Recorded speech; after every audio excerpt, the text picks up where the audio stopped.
welcome to the Bellevue City Council meeting for January 17th, 2023, the year of the rabbit.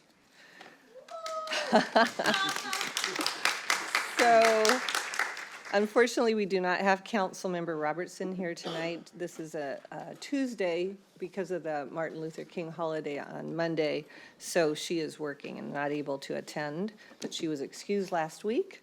So, City Clerk, could you do the roll call, please? Yes, thank you, Mayor Robinson. Here. Deputy Mayor Newman-House. Here. Councilmember Barksdale. Here. Councilmember Lee. Here. Councilmember Robertson is absent, as we stated. Councilmember Stokes. Here. And Councilmember Zahn. Here. Thank you. Councilmember Stokes, could you please lead us in the flag salute? Yes.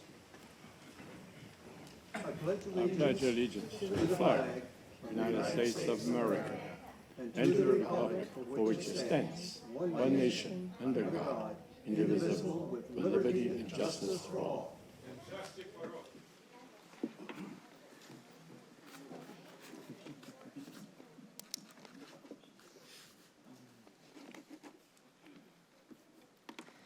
We have two proclamations tonight.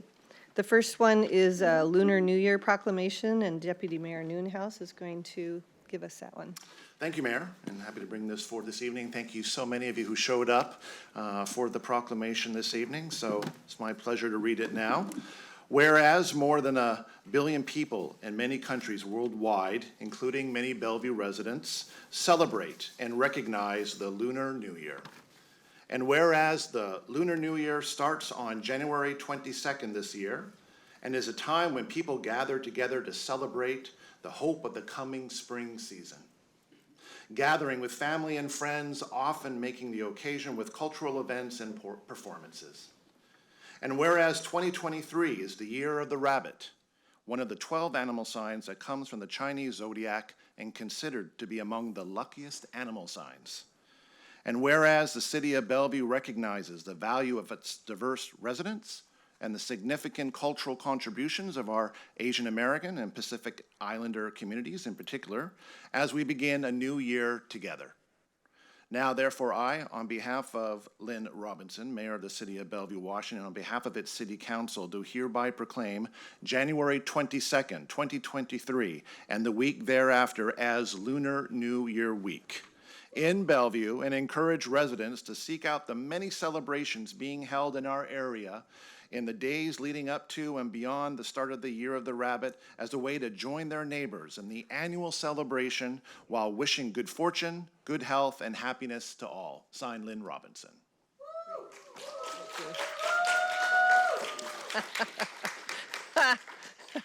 Mr. Lee, Mr. Tim Lee is here tonight. Would you like to speak, please? And then we'll do a photo after.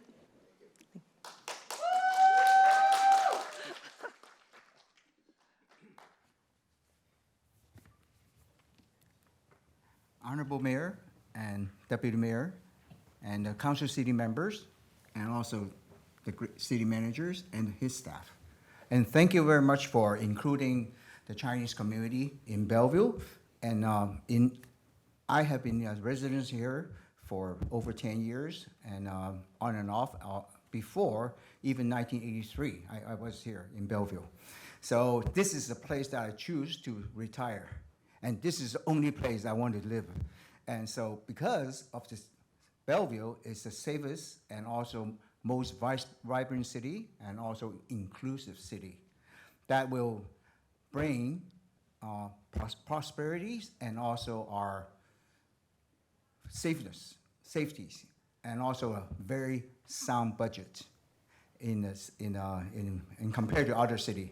Before I was from San Francisco. I don't want to talk about that, but this is the city I want to retire in, and also my community much appreciates our Mayor Lynn Robinson, Deputy Mayor Jared, and also the City Council member for bringing this proclamation to us.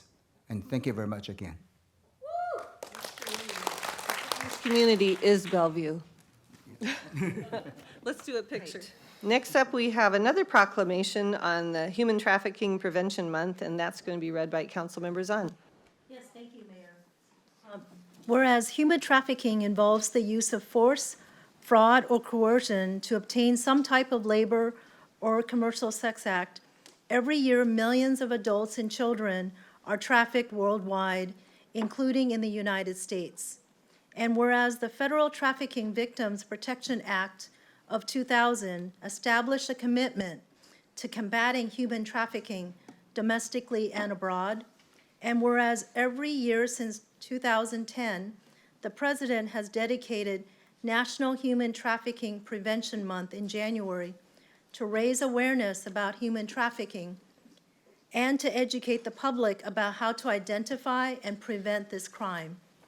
And whereas traffickers often take advantage of instability caused by natural disasters or conflict to exploit others, in addition, human trafficking disproportionately impacts vulnerable populations such as American Indian, Alaska Native communities, LGBTQI+ individuals, individuals with disabilities, undocumented immigrants, youth experiencing homelessness, and low-income persons, illustrating the importance of centering equity and justice in the efforts to combat trafficking.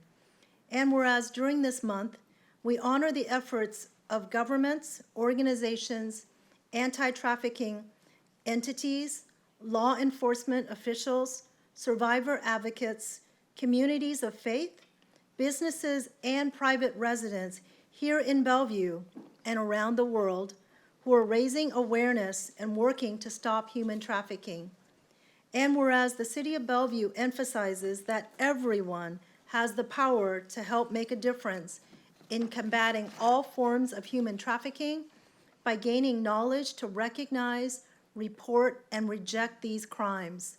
Now therefore I, on behalf of Lynn Robinson, Mayor of the City of Bellevue, Washington, and on behalf of the City Council, do hereby proclaim January 2023 as Human Trafficking Prevention Month in Bellevue, Washington, and urge residents to explore resources available, including 20 ways you can help fight human trafficking from the U.S. Department of State.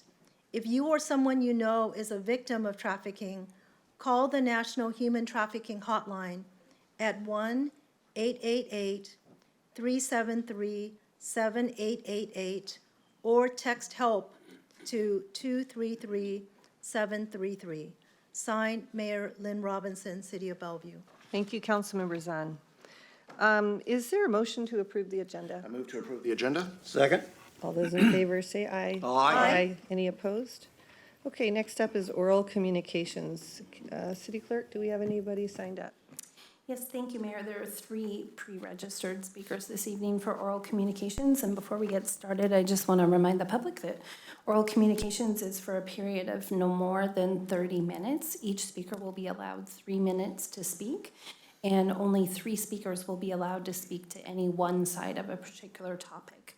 And with that, I'll call our first speaker, who is Mr. Kieran McCam. I believe it's here in person.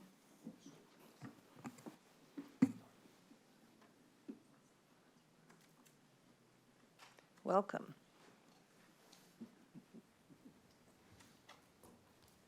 Hello, Honorable City Council of Bellevue.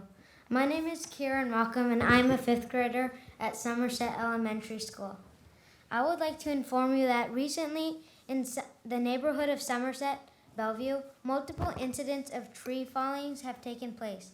Thankfully, no one has been injured that I am aware of, but for the safety of the residents, the City Council should evaluate the safety of our trees and help residents ensure their homes, parks, and streets are safe.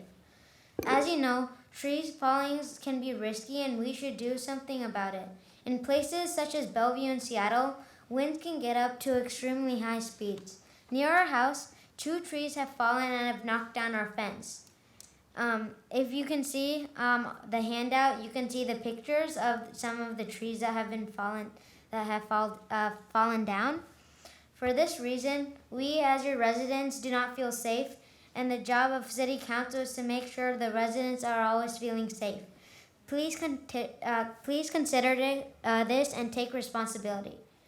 We would want our city to address knockdown trees, then have them removed and evaluate those that are still standing.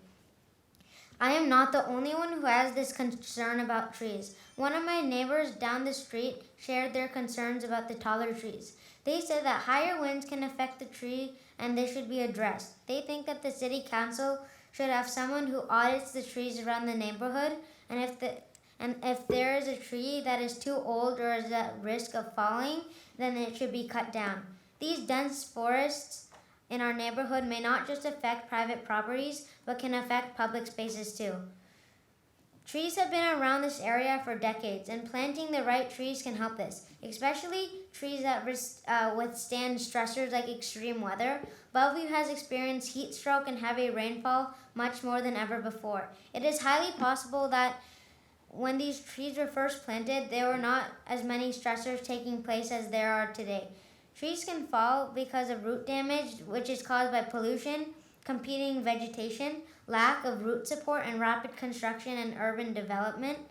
Further, we live in a very rainy city. One renowned horticulturist, Mac Farland, said, "When you get heavier rains all at once, it softens the soil and creates extra weight on the crowns of the trees, so it makes them more prone to being uprooted and pulled over."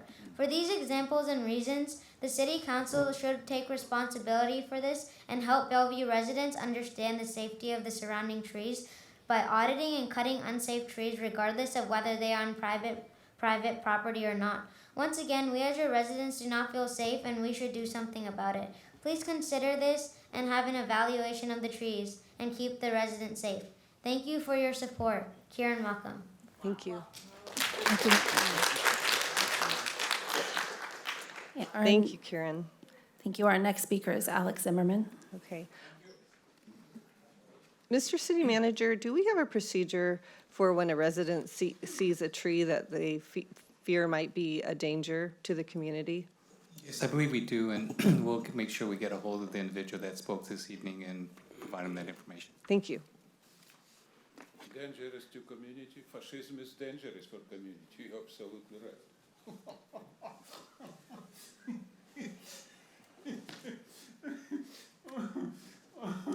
Sie Heil, my dirty damn Nazi Gestapo democracy fascist, mob, and psychopath. My name is Alex Zimmerman, and I'm candidate for Bellevue, Council 23. I want to speak about something that is very important. This is exactly what is I do. The last time, Chief of Police have a very important point. He talked about this. When sound transits come, and money what is you spend, $1 million and $1 billion for this BS in Ponzi scheme, you know what it means, will bring too many criminals. Is this number one? And number two, Amazon will be bring 30,000 people from jungle. You know what it means? It's criminal too, probably. Will be, you know what it means? So I demand right now, and speak to everybody who listen to me, we need an open police commission, like all civilized city doing, like Seattle doing for many years, San Francisco, Bellevue, more rich city in the nation. You know what it means? If we don't have a police committee, when crime go to the roof right now, and everybody know about this, children, everything is dangerous. Crime is dangerous. First, dangerous for children. It's important. So I demand right now, so you open police commissioner, and this exactly will be supported by chief of police because he's very smart. He told last meeting, you know what it means, crime will be to the roof. And he knows this. He's professional. I know too, because I'm a criminal for many times. So, situation right now very simple. We need stopping crime because it's number one, and this is exactly what is I will speak in my agenda for election for 23. Because it's right now Mr. fundamental. Zimmerman, you cannot speak at public comment about your politics or your election.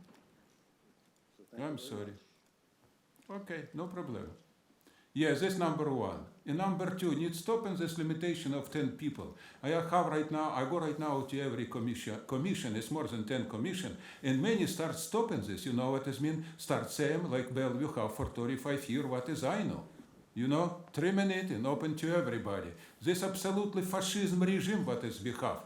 Because 10 people for 30 minutes What are you doing here? Why you start doing these rules 6 years ago? How Bellevue before for 30 years don't have this, huh? What? It's because you are a fascist. You are a Nazi. This is exactly what I will speak in every meeting, and you know this. And I speak around 1,000 times.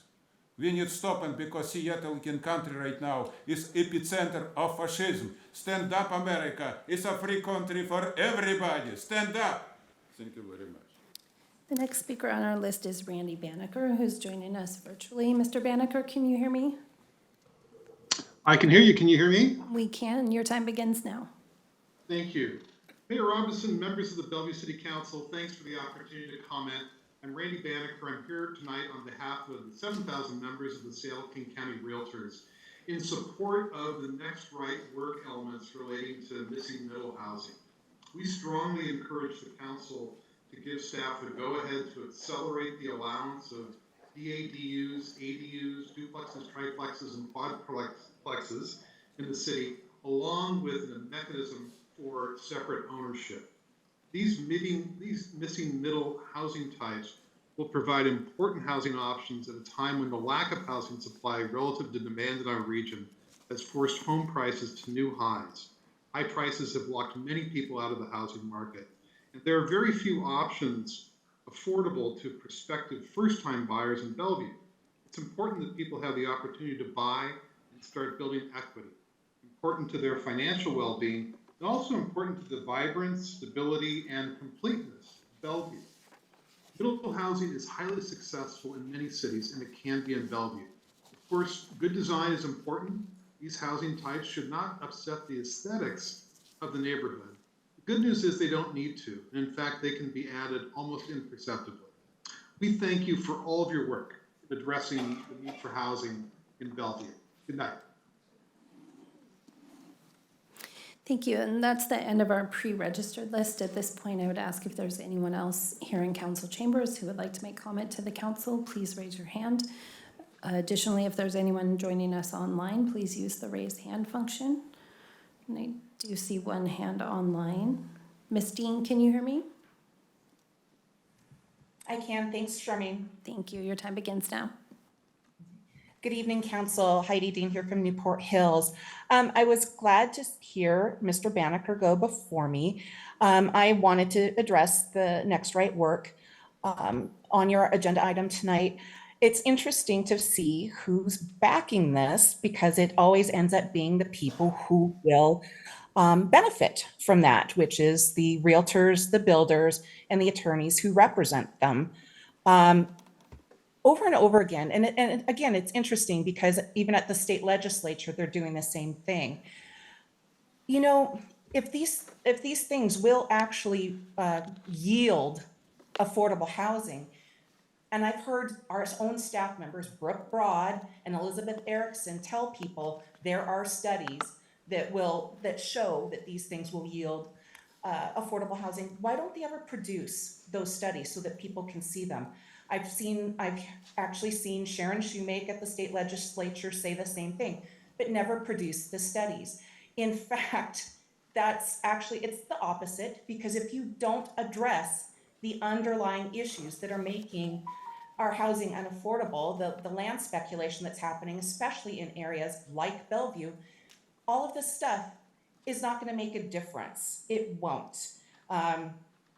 So if there are these studies, please produce them for us so that we can see, so that you can make good decisions. But the fact of the matter is you probably won't even get to make these decisions because our state legislators are going to make them for you right now up there. So sometimes I wonder why we're even bothering to go forward with our comp plan update, because anything that they do this year could just wipe out any work that we're doing at the city level, you know, all of the resident input that we're gathering. And it's not supporting these things that Mr. Banneker and everybody else is coming forward with, despite what the Urbanist and all that, those organizations that did their study say. Of course, they didn't talk to people who won't support these things. So, you know, in California, in Oregon, in Vancouver, BC, and in Minnesota, these things did not increase affordable housing. They just increased housing. So Why do we continue to go down this path, following places and processes that did not work? Why are we not addressing the issues? Why do we not have an inventory showing the homes that are not occupied at this point because they're investments or they're being used for Airbnb and that sort of thing? I've heard a lot of that because I've been following the legislative agenda and committee meetings. Nobody seems to know, what our actual available housing stock is. So I'd really like to delve into that before we start using the neighborhoods for Ms. density. Dean, apologies, your 3 minutes has expired. Thank you. You're welcome. I did not see any additional hands in chambers. Nope. At that point, I'll turn it back to you, Mayor. Okay, thank you.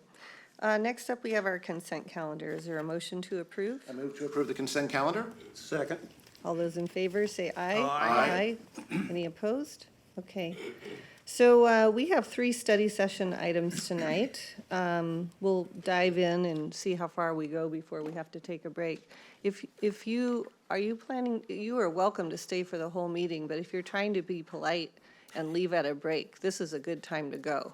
But we'd love you to stay. I don't want you.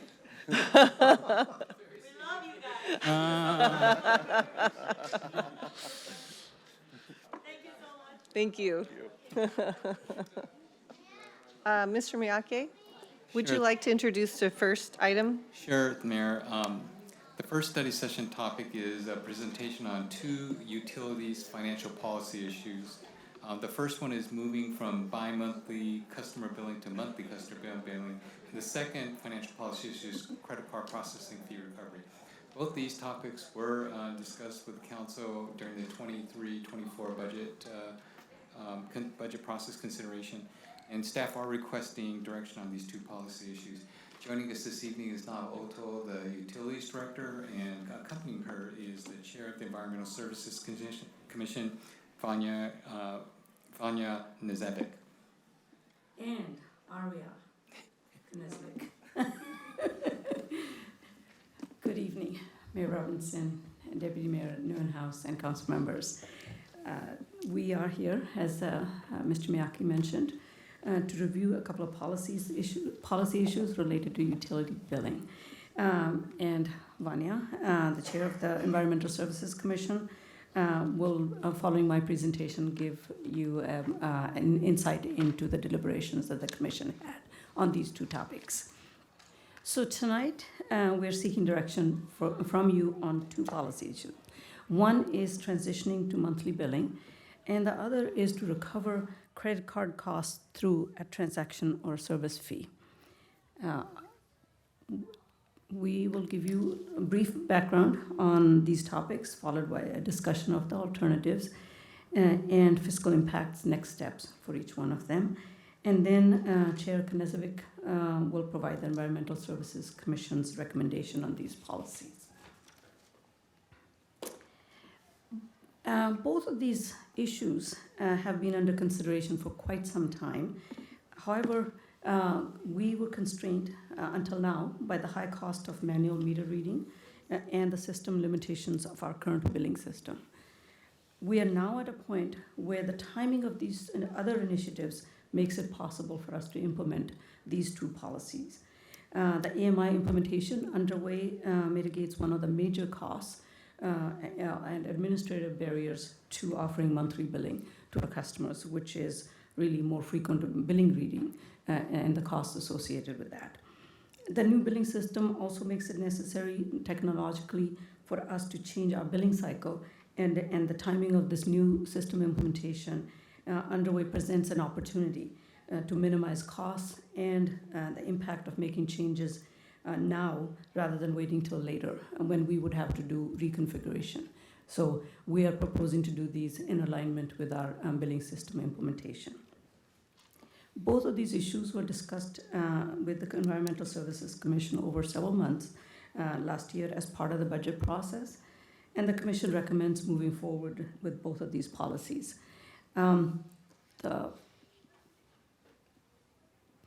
So the first policy is transitioning to monthly billing. We currently bill every 2 months. We are now considering a change because our customers are requesting this. Additionally, this has been a national and industry trend towards monthly billing. Monthly billing is now a standard practice for utilities. Utilities that remain on longer billing cycles typically cite technology limitations as the major block for adopting this practice. With the new 2 initiatives that I just mentioned, Bellevue will no longer have this as an obstacle. There are a number of positive outcomes in transitioning to monthly billing. First and foremost, it's providing enhanced customer service. The utility bill is the primary touch point that we have with our customers, and reducing the lag between water usage and the bill that reflects that usage avoids misunderstanding and confusion for the customers. And it also helps the households with managing their budgets. Most household bills are monthly. Monthly billing aligns with a typical household budget and is less challenging to manage rather than a larger, less frequent bill, which can catch customers by surprise. This is particularly important considering higher summer bills. This is one of the reasons that American Water Works Association recommends monthly billing as a measure that can assist low-income customers. The other thing is reducing delinquency issues. Monthly billing reduces each bill by half. And what that means is that it's easier for customers to get back on track should they miss one payment. And it also promotes water conservation. Longer billing cycles make promoting conservation challenging because there can be a lag of as much as 3 months between the time when water use occurs and when a customer receives a bill. With AMI and monthly billing, a customer will have the information to modify their behavior in a timely manner, and additionally, a more frequent billing cycle can result in an earlier identification of leaks and or other meter issues. And last but not least, it also improves revenue stability for the utility. So while there are a number of benefits that I just mentioned, there are costs associated with moving to monthly billing. And those costs are associated with producing, sending, and processing of those bills. And most of these costs, as detailed here, will double as they are directly related to the number of bills. These are 2024 costs, and our current costs for full year 2024 are $209,000. They will double to $418,000 with monthly billing. The budget and rates adopted for 2024 already reflect these costs, and these costs added about 32 cents per month to the typical residential bill. Now, as part of the cost containment efforts that we will undertake, we will be doing customer outreach to encourage customers to move to e-billing to reduce these costs as well as reduce waste.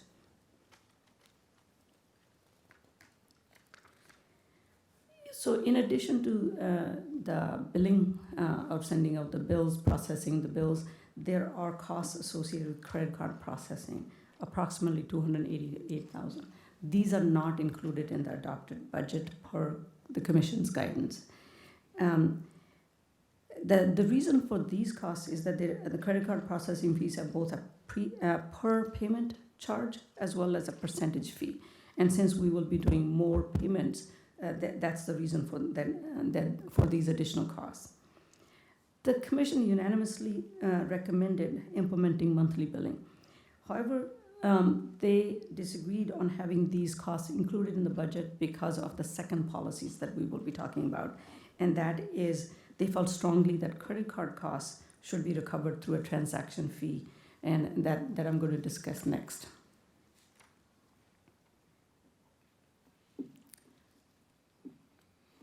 So currently, utility customers have a number of ways they can pay their utility bill. You'll note that the most expensive ways to pay is in-person payments and credit card payments. While in-person payments are rarely used, about a third of our customers pay with a credit card. These costs have increased over time and now are projected to exceed $1.1 million per year. We presented 3 options to recover credit card costs to the Environmental Services Commission for their consideration. Option 1 was to make no change to the existing policy.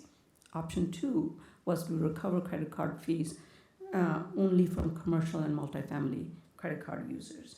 And option 3 was that all customers using credit cards pay for that service. Staff and the commission recommend option 3.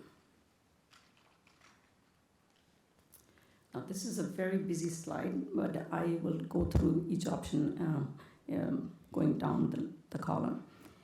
So option 1 is the current state, meaning that there's no change in cost recovery. In this case, all customers are paying for credit card costs, regardless of whether they use a credit card or not. This is contrary to the concept that we call ratepayer equity, where we want to optimize, which is what we want to optimize, and align costs and fees that are charged and paid by the customers. In this particular option, the ratepayer equity is suboptimal, since everybody is paying for these costs. In this case, if you choose to go with option 1, we will need to add back $288,000 that the commission had taken out of the budget because of it was contingent on us implementing a transaction fee. And should we go with option 1, the rates would need to increase by about 0.2% or 45 cents per month. Is there an echo or It's okay. it's okay? Yeah. You can still hear me. We can hear you fine. Too much. All right. So option 2 is to charge credit card fees to only commercial and multifamily customers. While this affects only 500 customers, it also only recovers less than half of the actual total transaction costs. This is slightly better ratepayer equity than option 1, but it is still not optimal. In this particular scenario, we could reduce our budget by $166,000 or lower rates by 0.1%. That has an impact of 22 cents per month for a typical residential customer. Option 3 is the most equitable, but it also affects the most customers. We have about 10,000 customers that use credit cards across all customer classes. If we were to implement this, we will recover all $1.1 million of credit card fee costs, and we would be able to lower rates for the entire rate base by 0.6% or $1.34 per typical bill. So if we were to implement this, what is the impact to the single-family customer if they're using a credit card? It is a fee of 2.65% for credit card use, and for a typical single family, that would be additional cost of $5.87.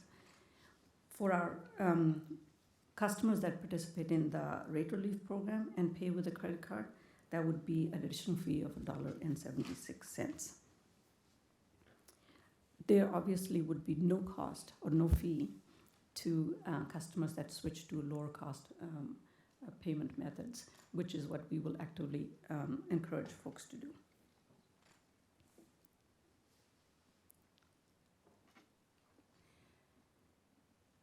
So what I wanted to do, these are two separate but intertwined policies, and I thought what I would do is go through each one separately, even though they are tied at the hip, to say. So first is monthly billing costs. Just going across, number 1. We have in the budget the customer impact of 32 cents. What's not in the budget for the $288,000 or the credit card costs related to monthly billing, it will have increased it by 45 cents more for a total cost of 77 cents to implement monthly billing. And like I said, 32 cents is already in the budget. The other one would need to be added. If we were to implement credit card cost recovery, which is not in the budget right now, we could lower the rates by $1.79. And the impact of the two combined is that a typical bill would go down by just over $1.02. For commercial and multifamily, there's a lot of variability in the size of the bill, so it would be commensurate kind of saving.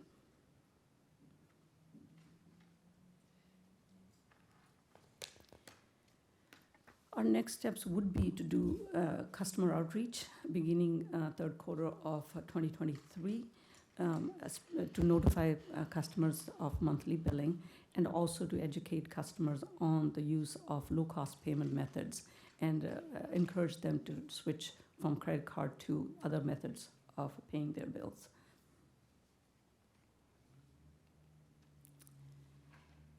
Here's a summary of the schedule and next steps. We are right now in the midst of AMI implementation, which should be completed by mid-year, third quarter at the latest of this year. We are also in the midst of replacing our billing system, which is called SIBS, and that should be done by the end of this year. Concurrently, we will be doing customer outreach to folks to both inform them of monthly billing and also to encourage them to switch to lower cost payment options. And concurrently, we'll be doing the policy implementation on both of these. With that, I am now going to hand it over to Vanya to go through the Environmental Services Commission's deliberation. Thank you. Good evening, Mayor Robinson and council members. I'm Vanya Knežević, Chair of the Environmental Services Commission. The key responsibility for the commission is to advise City Council on utilities policies and rates. In this role, the commission represents the interest of utility ratepayers and takes the responsibility assigned by council very seriously. As part of the 2023 and 2024 budget review, the commission considered both these billing policies over 3 meetings between June and September, with very robust deliberations around the benefits and impacts to these policies to Bellevue ratepayers. The commission considered the policy issue of transitioning to monthly billing and voted unanimously in support of the proposal. Monthly billing is consistent with customer household budgets and promotes water conservation. As Nav mentioned, credit card processing costs are projected to reach $1.1 million by 2024, including $288,000 associated with transitioning to monthly billing. The commission requested staff develop options for reducing the rate impact of credit card processing costs. Based on the goals of maximizing ratepayer equity and containing costs to the general ratepayer, the commission voted in support of applying a fee for credit card use on all customer classes. On behalf of the commission, we appreciate the opportunity to analyze these utilities policies and provide the recommendation to council. Back to Nav. Thank you. Thank you. So today we are looking for direction from you so that we can bring back a resolution at a later time. Okay, great. Thank you very much. Good presentation. Is that it? Can we- That is it. Okay, just checking. Yep. Let's start with a motion, Deputy Mayor. Certainly, Mayor. I move to direct staff to transition to monthly billing and recover credit card processing costs through a fee on all customers who choose to pay by credit card, and to prepare the necessary legislation for adoption at a future meeting. Second. And we'll open that for discussion. Councilmember Lee, you're the liaison for the Environmental Services Commission. Would you like to start us off? Sure. Okay. Thank you, Madam Mayor. Thank you, Chair Vana. Your last name is so difficult to pronounce, so I just call you by first name. That's why I go by my first name, just like Madonna and Thank you. Porcher. I want to thank you and the commission for your good work and very deliberate, kind of decision and discussion on this topic. As you can see, it's not that easy. It's got options and it's pretty complicated. And furthermore, I want to make another point. You're already starting, that's your daughter there, right? So introduction to Aria. the rest of the council. Hi, how are you? You're getting her started early. Now she wants to know how you Thank got her you. name.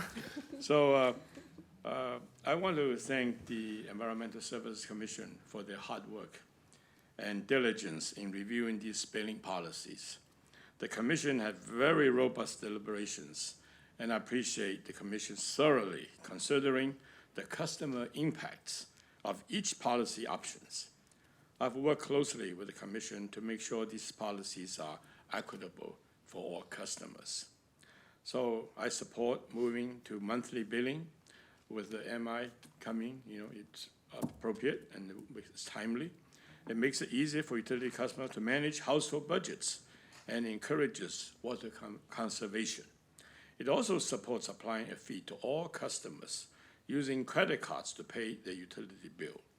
This ensures the customers driving the costs are paying for their fair share. This change also will lower the overall utility costs by almost $800,000 yearly and lower utility rates for all customers. So thank you, and I seconded the motion. All right. Thank you. Thank you, Councilmember Lee. Yes, Councilmember Barksdale. All right, thank you, Nav and Vanya, for the presentation. Just a couple clarifying questions. So you said that if the proposed approach would decrease the cost for all ratepayers? Yes. Okay. And where would those savings go, especially given I assume it would be a net increase though from the current for our lower income earners in the community. Would that be accurate? Say that again? It would be a decrease, but there would be a net increase because they still would have to cover some of the credit card fees, processing fees. Yes. So, and again, we would actively encourage most of our customers to, our goal is to reduce these costs and eliminate them as much as possible, not just have them be shifting to other customers. So for a typical customer, the cost is $5.87. But then it goes down, everybody's rates would go down by $1.34. So it would be the net of those two, or $4.53 for a typical customer. Mm-hmm. For the rate relief, that the net impact, I think, is $1.36 after that accounting change. Yeah. But if I remember correctly, there's also savings in the budget of about $800,000. Yep, that is the impact of and the $800,000 is what would reduces it by 0.6%, and then for those who are going to use a credit card, they will pay, and then what I'm talking about is the net difference of that decrease plus the additional cost. Okay, I guess I was thinking that would be $800,000 in the budget that we could use to help pay for the fees, because what I was thinking was, have we considered a threshold in the two classes, so in the residential and the business class, right? So we have the mom and pop shops in the business class, we have the lower income earners in the single family class, right? Have we considered a threshold where we say we will cover the costs of anyone below a particular threshold in those two classes, and then use the savings? And I imagine it wouldn't be as much but money available to subsidize the cost for the below that threshold. Does that make sense? Yeah. Okay. Yeah. So there are challenges to that approach. On the multifamily side, we have policies that say that we will charge all customers in a particular customer class the same rates. So we couldn't say this customer will be treated differently in a multifamily or commercial than this customer. That is our council adopted policies. And on the lower income, I think the way we would, if the council wanted to give the lower income folks an opportunity not to have this cost, it would be actually as a part of our rate relief program, that we would say, okay, as a part of the rate relief program, those customers don't have to pay this cost. And then obviously the savings would not be lower by $800,000, they would be somewhat less. But that is certainly something that I think we could do, because that's for a select program. A rate relief program is a separate program, and thus we could do that as a service for those customers. I appreciate that. I guess, and I'll finish with this. I think, as I understand it, ratepayers would have to apply for that relief program, right? Yes. If we're looking at this at a holistic level, I mean, I think now is an opportunity for us to consider. I think the relief program is here's the system, and then here's who's not covered by the system, and the relief program, is an opportunity to use that. But I don't know that I would rely on, requiring people to take the time out because the people who need it probably don't have the most time to begin with. So I would just say, I'm curious about what other colleagues feel like. It sounds like there's opportunity for us as a council to take action on the commercial class as well. So, since it's As a a council class policy. in total, as a class in total, not for any select customers. Yeah, so you can implement this fee or not to the entire customer class, whether it's residential or commercial, not selectively some commercial customers or some multifamily customers. Well, I hear what you're asking, actually, and let's hear some other feedback. We'll come back to that. Deputy Mayor, go ahead. Thank you, Mayor. Yeah, so great presentation, first of all. Thank you so much, Director Otel and Chair Kasinovic, and being a great example for our city, seeing that you can be chair of one of the most important commissions and still have a little one with you. So thank you for bringing her along today. Yeah, since I was a liaison on the Environmental Services Commission, this is something that residents have been asking for some time. I still remember Dominic Vautier, who came here in August of last year, strenuously, actually had a great presentation about the importance of this as well, and really talking a lot about a lot of the benefits here, right? The customer service piece, the household budgeting, the delinquency issues, and also just finding out if there's a leak somewhere.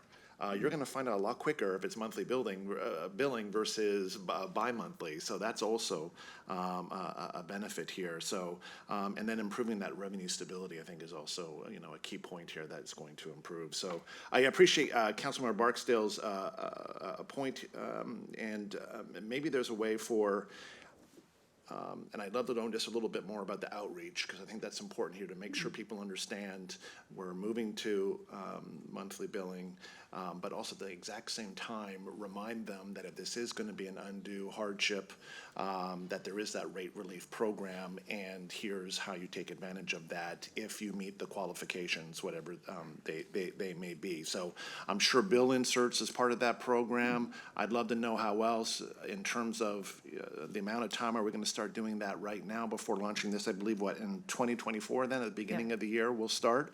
So I'd love to see a consistent, ongoing campaign to really make sure that we're educating residents about this change and the benefits of it, but as well as how to take advantage of the rate relief program, which I know you do such a great job of that already, but maybe we can even set that up just a little bit more in case that additional $4 to $5 a month is really going to be burdensome to some folks. So I'll turn over, that was my comments. I'll turn over to you to answer my question there. Thank you. And Nav, I'm going to ask you to add in about how people find out about leaks.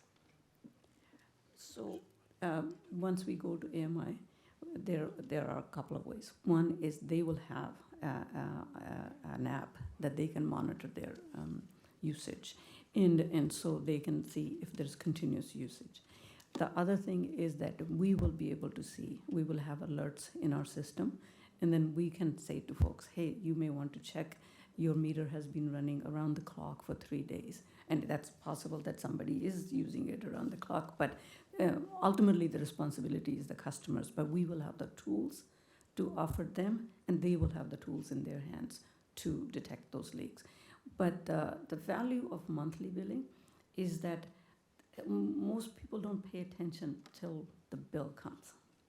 Like and there's a sort of especially with tiered rates and summer usage, we hear a lot from our customers. If only I had known that's how much it was going to cost me, maybe I wouldn't have watered my lawn, 3 times a week. So that is the real value of the timely message associated with that bill.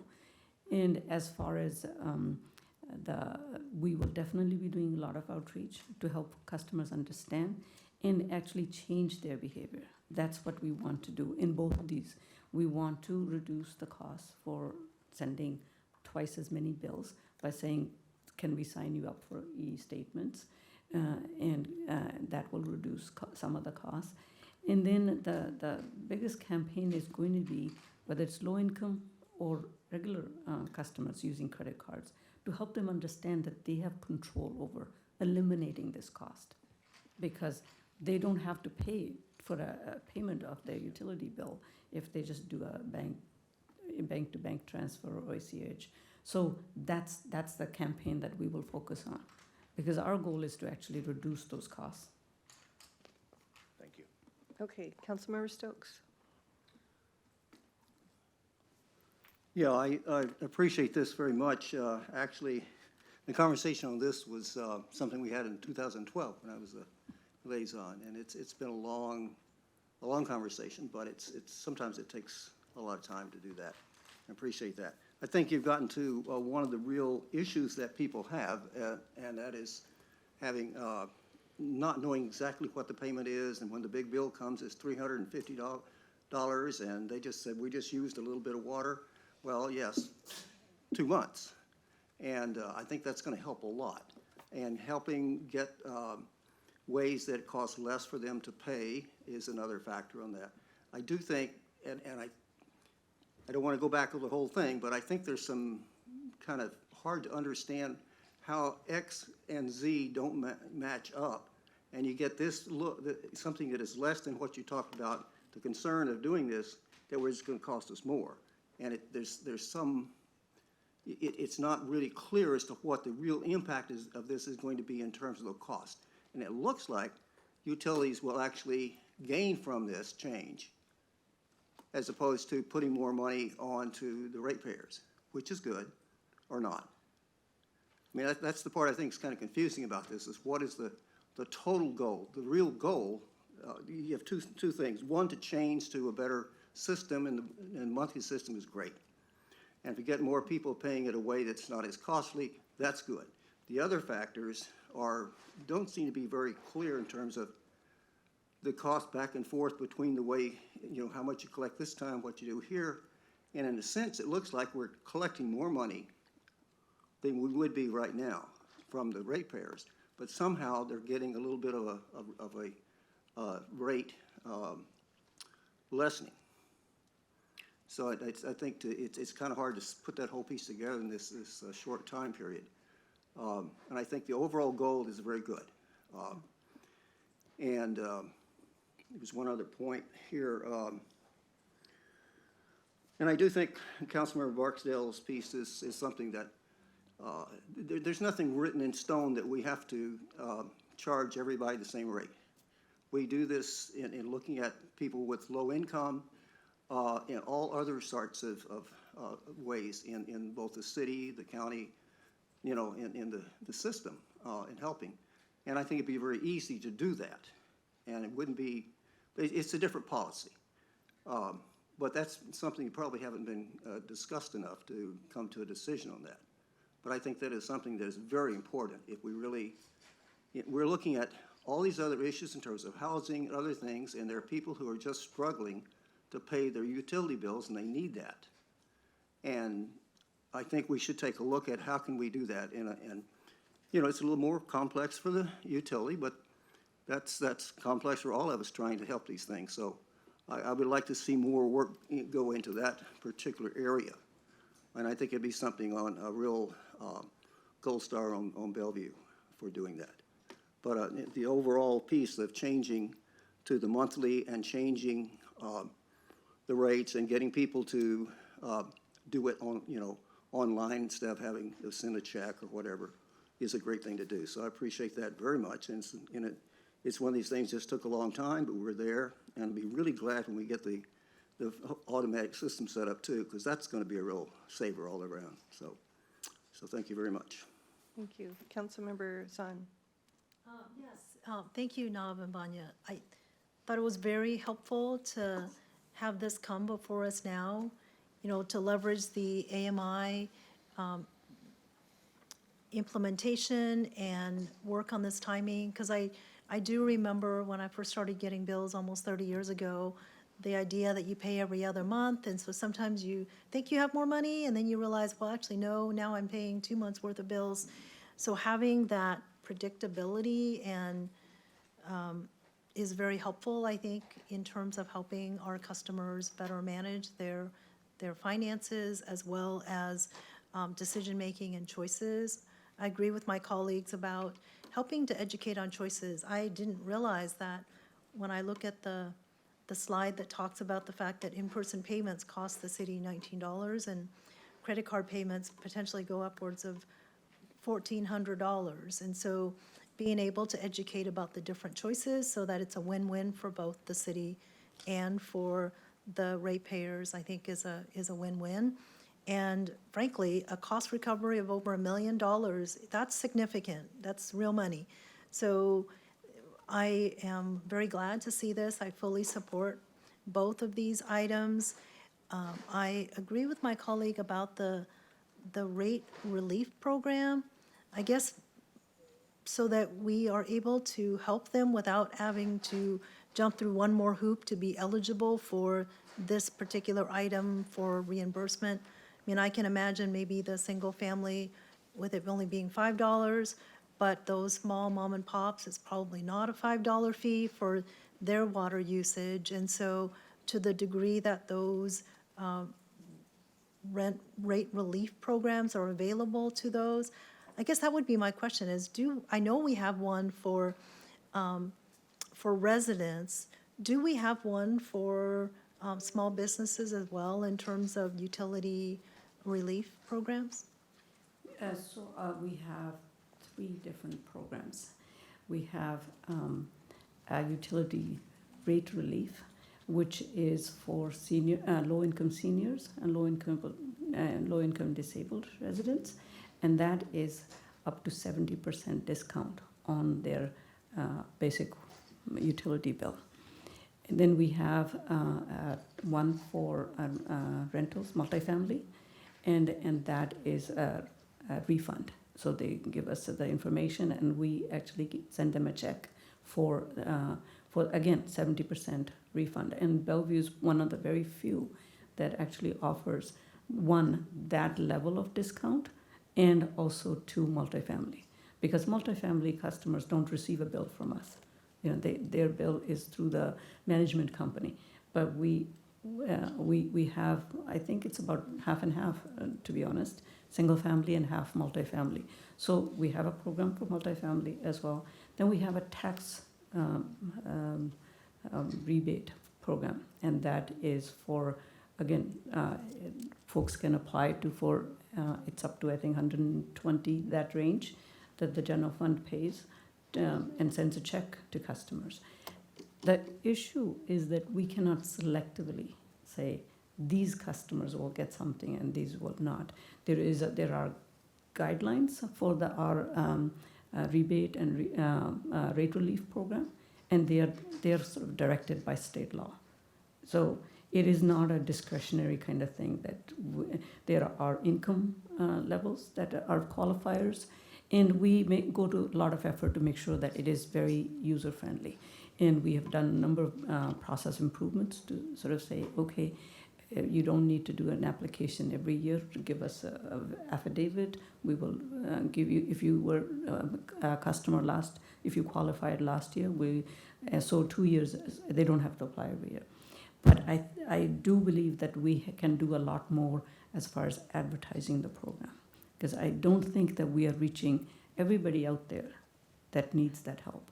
And we have the resources. At the part of the budget process, you asked me, do you need more money for the rate relief program? And I said to you, no, we don't need more money at this time. We need to do more to reach the clients that might need this help. So I think there are a number of tools that we haven't fully optimized or leveraged yet, and I think that's what our plan is.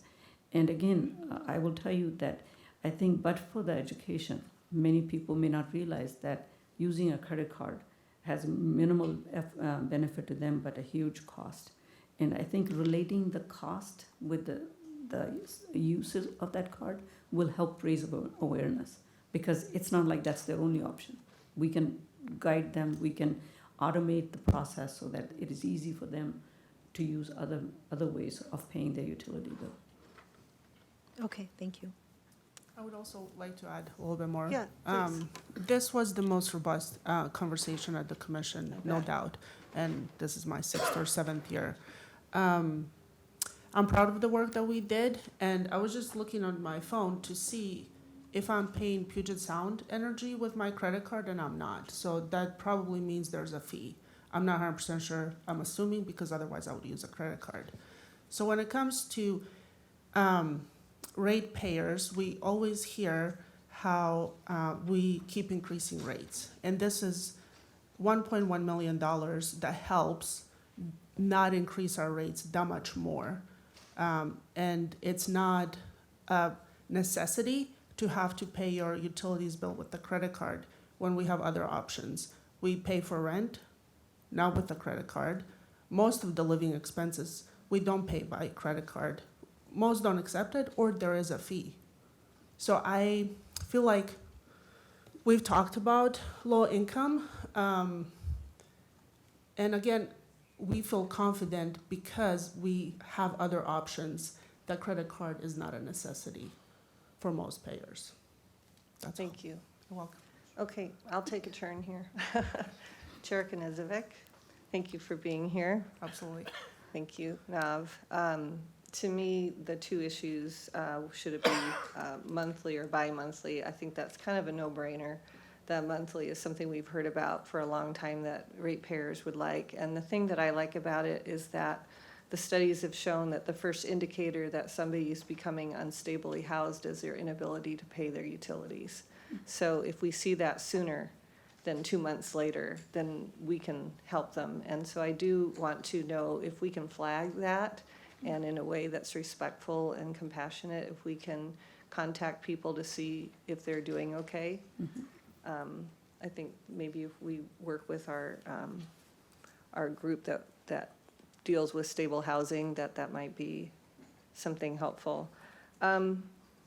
So I guess my question, I agree with you, Chair, that it's optional to pay credit card. But if we're saving any money that we budgeted, I want it to go back to the ratepayers. I think that is the thing to do. And if we can target the people who are low income, who have signed up to get a lower rate because it's hard to afford, we should pass that savings on to them. So I don't know what you think about that, but Absolutely.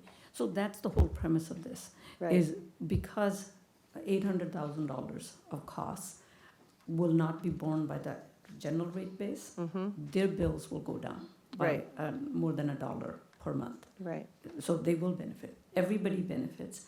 And then those who use a credit card, they have a fee. Right. And those, the folks we will target and say, do you really want to pay this fee? When we can give you an option to choose a different method of paying that doesn't give you, charge you any fee. right. So I think that's the benefit of this, is that everybody gets a lower bill. So that makes sense to me. But have we talked to the community? Have we done any outreach at all to ask them what they think about this? Not so far, other than, commission meetings, budget deliberations happened, 9 months of budget deliberations, and this was one of the policy issues that was considered over 3 meetings. So that is our outreach, and then the commission held a public hearing. So those are our opportunities to reach out to folks. Have we had an opportunity to reach out to people who are burdened by their utility bills to find out how these changes might impact them? We haven't yet, but we will. You will. So, yeah, that's part of the outreach. I know you're doing education on it, but I'm wondering, before we vote tonight, if there's any feedback from those communities on what they want to see. We don't have any feedback, but Okay. what I will tell you is that half of the 1.1 million, or 450,000, is large commercial customers. The other 600,000 is single family, and very few of them are actually the low income group. It But is if the we make general decision population. tonight, it actually, rates go down for everybody. Yeah, Well- rates go down for everybody. That sounds good to me. So I support the motion. I'm going to come back to you if you'd like, Councilmember. Just to clarify, because I mentioned this before, rates go up and then they decrease a little bit. There's a net gain. No, I apologize. Yeah. Nav will explain, but the whole purpose of this is that we're saving in our rate increase by not having 800,000, yeah. $800,000, but what does it translate on Oh, per as a- individual?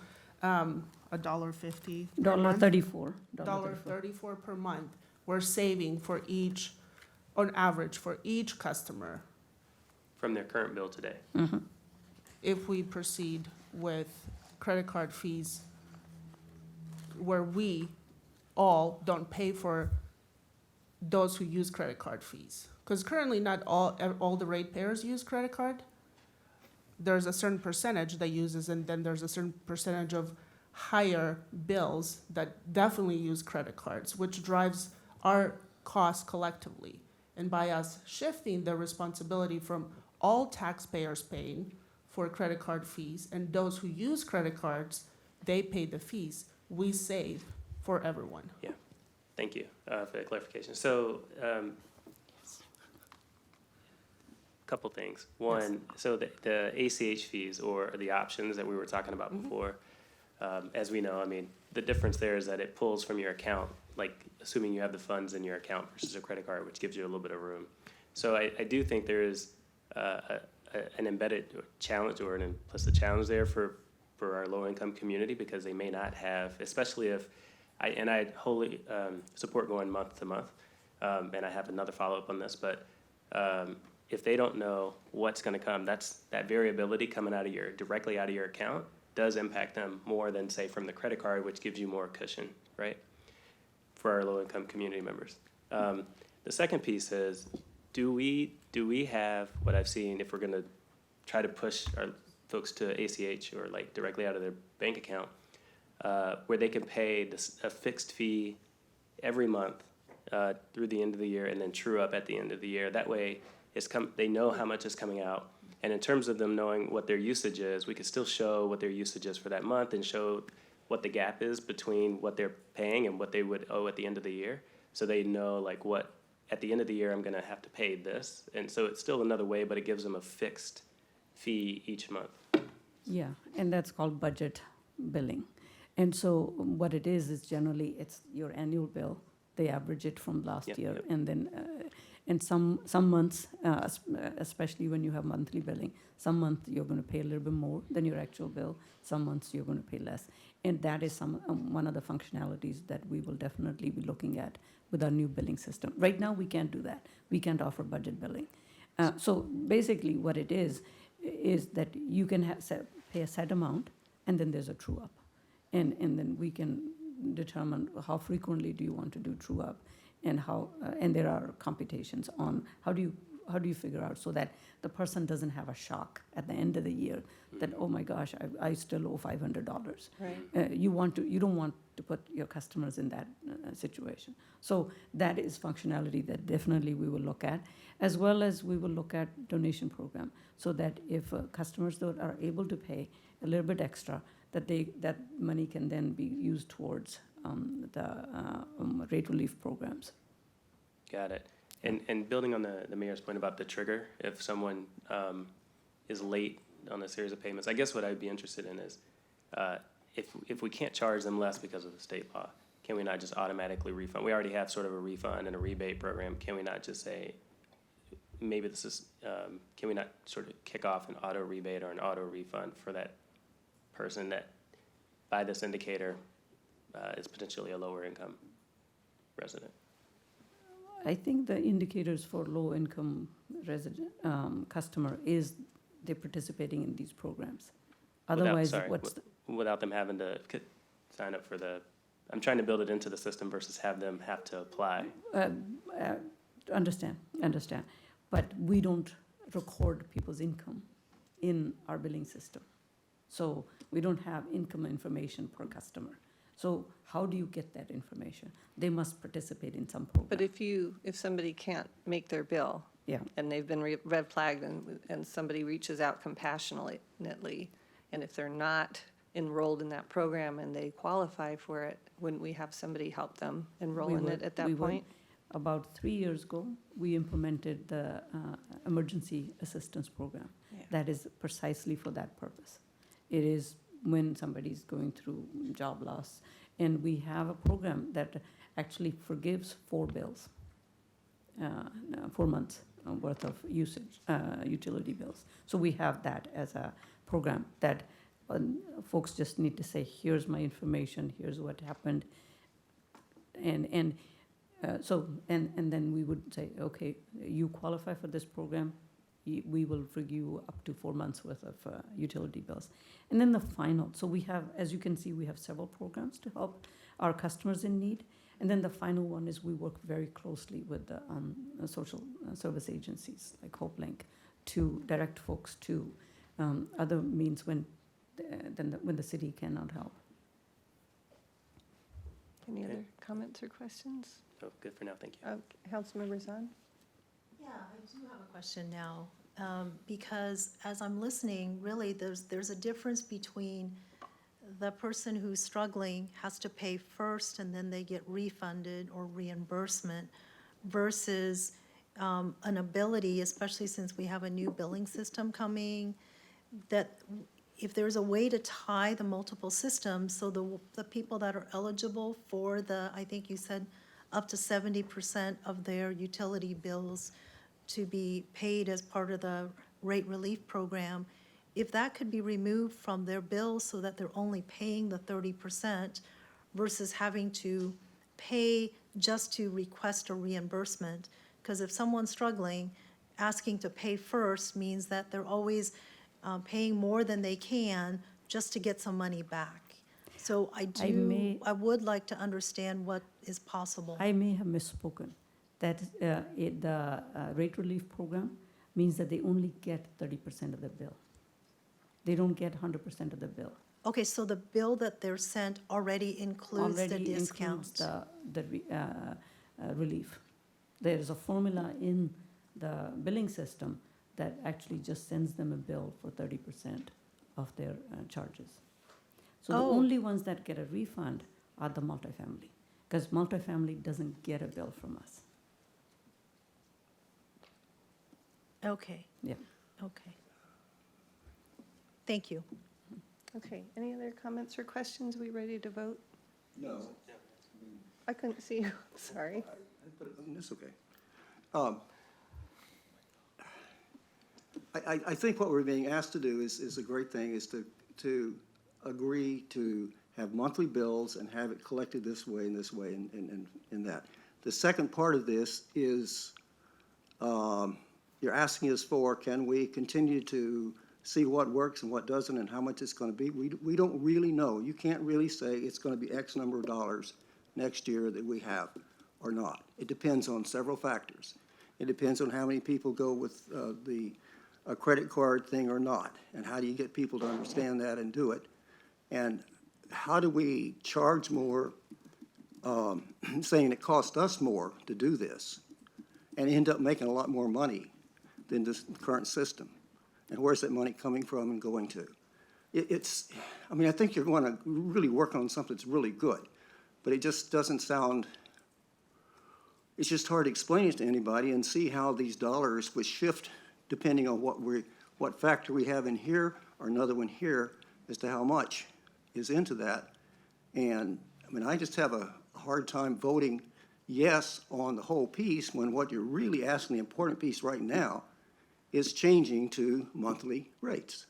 The other pieces are things that you can continue, and we can work on those. And I think the idea of how do we, and you're locating people and being able to only have them pay 30%, you find out who they are, and certainly we can find out other ways to find other people who need help in a different way. So I just think we have an opportunity to do something really good. You come up with the idea and the concept is great. I just don't see it really completely baked at this point in the whole piece. And it's not baked. Huh? What concept are you talking about that's not baked? The different ways to collect it, and the reliance on hoping that most people will not do it by credit cards and do it the other way, and that way we're gonna save some money, and the utilities ends up collecting more money in what we're doing now than we're doing now. So Well, it's, You know, I believe we budgeted to cover all the credit card fees. And now if we voted tonight that people paid their own fees, we have that money left that we're not actually going to spend. And we can lower the rates for And we can lower the 2024 rates with that by saved that money much. for So, everybody. yeah. but you'd have to come back and get permission to do No, that. no, no, no. How can you? But that's part of the ordinance that you will adopt, will Okay. be a rate ordinance, a fee ordinance that has both elements. It has the element of charging a transaction fee for credit card usage and a decrease in overall rates. You do not need to get permission from a ratepayer to No. give them, Well, of course not, okay, I thought that's what you were saying, okay. no. But, It does not require permission from anybody. But that's, what's on the table tonight is going from getting a bill every 2 months to getting a bill every 1 month, and people who choose to use a credit card covering their own fees. Yes, is that all, just those two pieces? just Yes. those two pieces. But you talked about a lot of other things, changing here and there, and how this would affect it. Those are the only two policies. Only two pieces, okay. Yep. All right, and I hope we will continue to have this discussion, because I think there's a lot in there that could be actually very helpful. But we're not, Okay. you know. Let's this is stick with what important. we're voting on tonight. We have a motion on the table. Okay. Do you want to hear it again, or are we okay to vote? I'm fine. Okay. All those in favor say aye. Aye. Any opposed? All right, thank you. Let's take a break, and we'll come back at 25 till.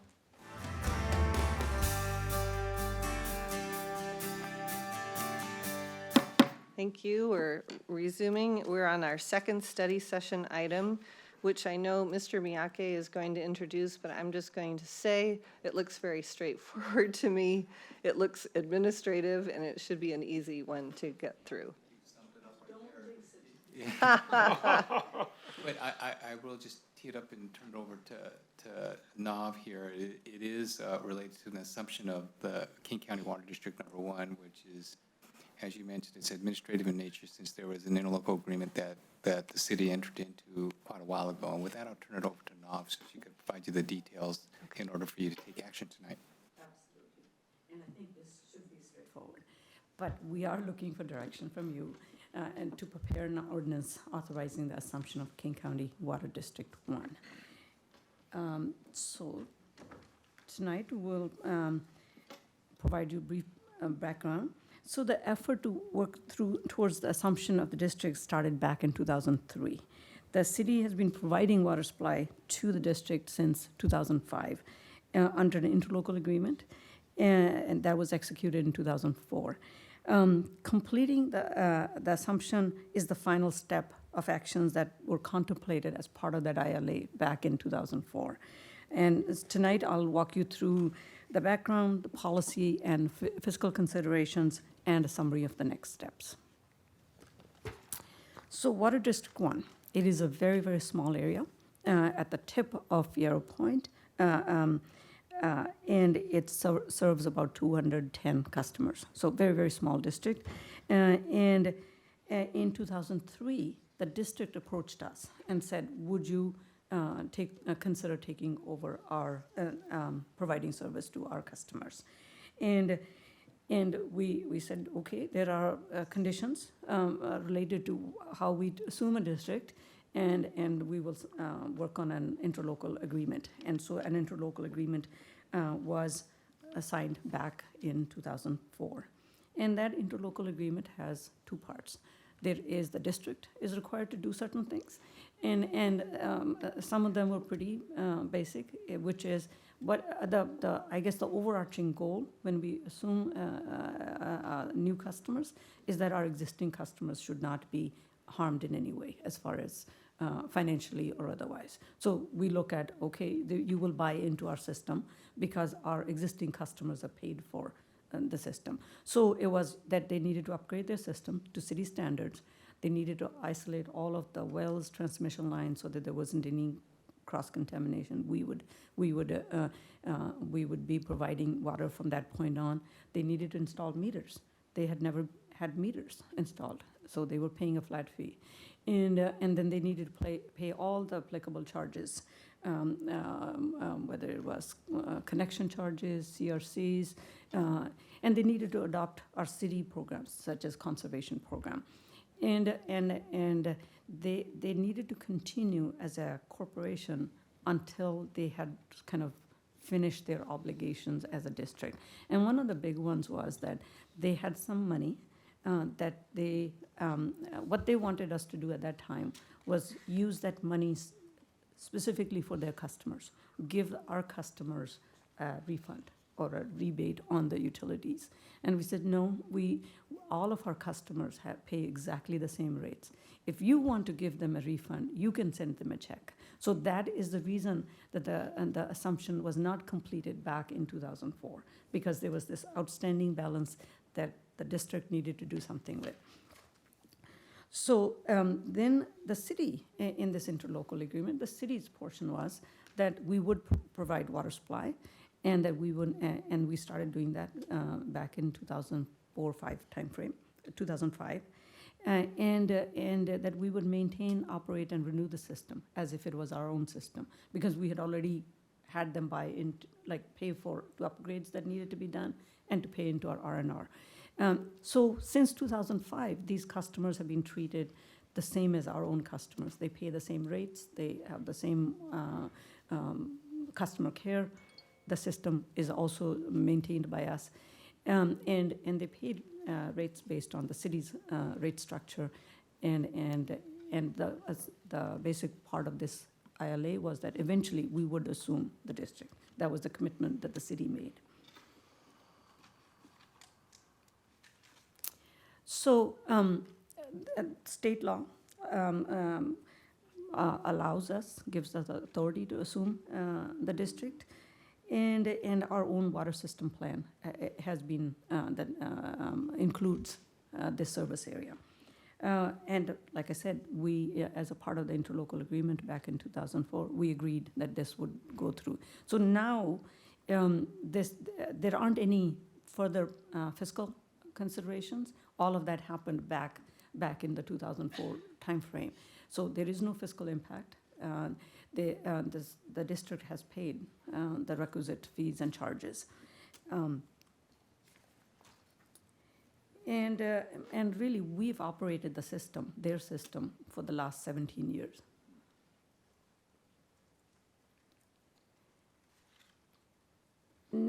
As part of the assumption process, there's an agreement that needs to be drafted between the city and the district, and that's by state law.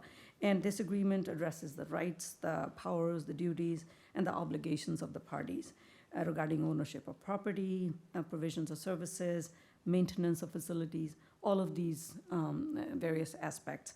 We worked with the district and our respective legal representatives to go over, develop that agreement, and that's been going on for more than a year, so that this is the final step that's necessary to prepare for the dissolution of that district.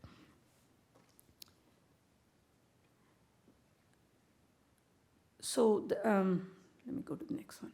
So the next steps are that the district adopts a resolution approving assumption and dissolution of their district. They did that on January 11th. That the city also needs to adopt an ordinance and approve the assumption. And so this conversation we're having is to give you the background so that when this item comes back in front of you in February, it can be a consent. And you now have the opportunity to ask me any questions, and then it's just an administrative kind of act. And then 30 days after the adoption of the ordinance, the city and the district will file a joint petition to the King County Superior Court to formally dissolve the district. So those are the next steps that need to happen.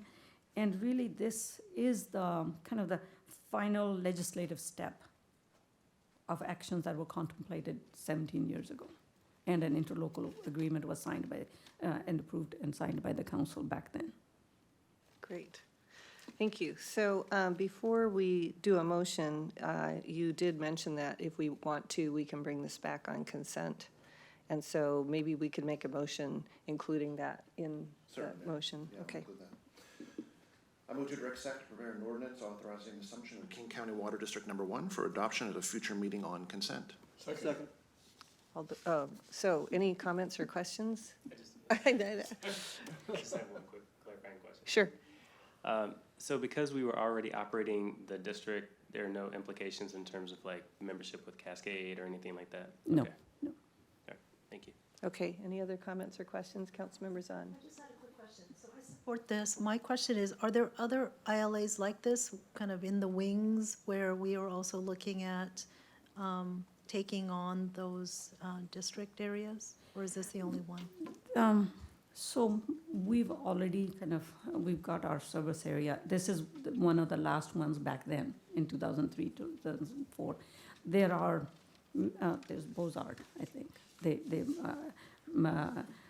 They have not approached us. We have not offered. So there are no, to answer your question, there are no ILAs that say we make a commitment.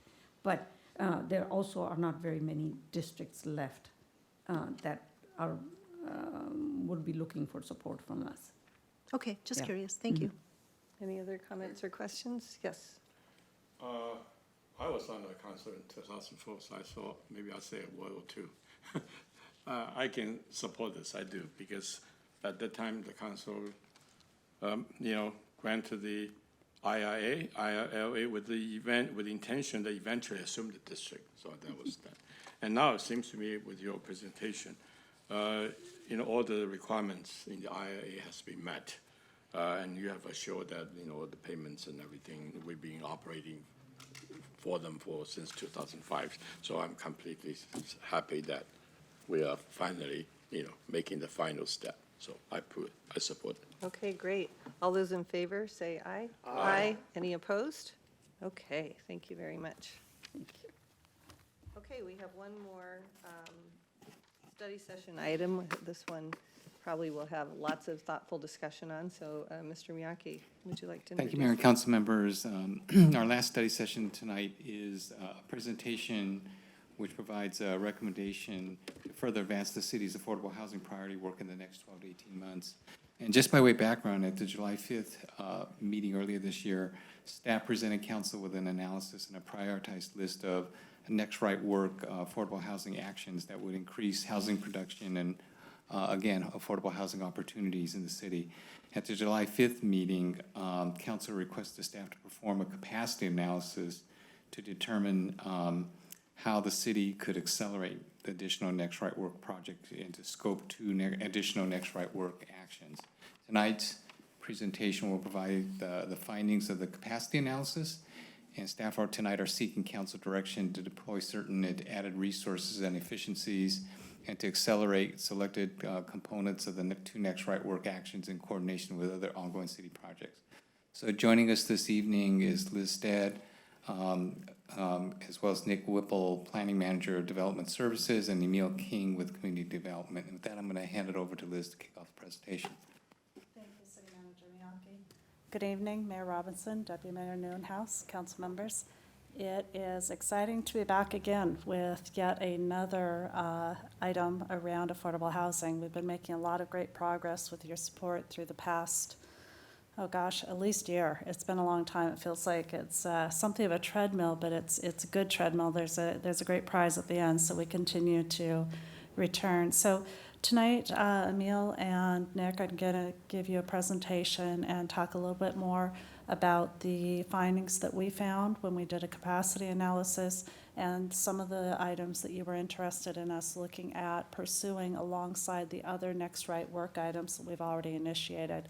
So we'll talk a little bit more about all of those this evening. Tonight, we will be asking some direction.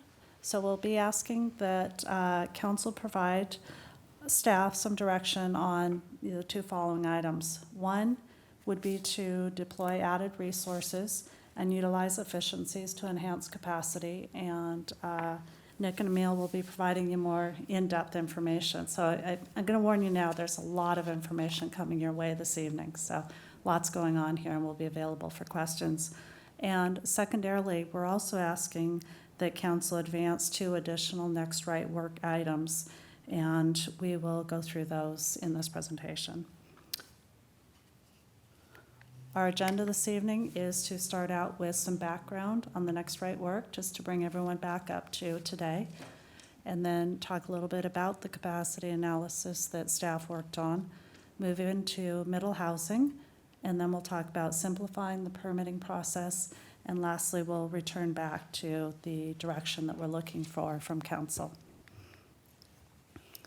So just to bring everyone back up to speed with the next right work background, as y'all recall, we've been working on next right work for a while, as I mentioned earlier, and all of this has been built really on the affordable housing strategy that the council adopted many years ago. So specifically, the work items that we've been talking about lately in next right work are those that we were going to be implementing in the next 12 to 18 months, and those are actually meant to supplement already ongoing housing work. So some of the projects that's actually supplementing is the comprehensive plan update, the Wilburton comp plan amendment and subsequent land use code amendments, Bell Red Look Forward comp plan amendment, and then also subsequent land use code amendments. C1 Phase 2, which I think was a couple weeks ago here, CPA and LUCA, the Housing Stability Program, and also our multifamily tax exemption program. So all of that is ongoing work, and what we're talking about tonight is additional to that existing work. It's not taking the place of any of that good work. July 5th, we did get direction from council, and at that time, the council decided that we should work on 3 different next right work actions, and that was out of a list of, I believe it was 16 items. At that point, you directed us to continue to work on removing barriers to micro apartments, which we were back here and initiated October 10th. Also to allow higher FAR for residential developments, which we initiated December 12th, and to reduce permit fees for affordable housing, which also initiated on December 12th.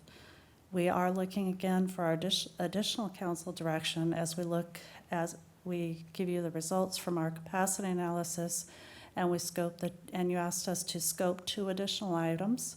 One was to encourage middle housing. Those are the ADUs, accessory dwelling units, detached accessory dwelling units, duplexes, triplex, and quadplexes. And that is what the terms that we use when we talked about middle housing refers to those.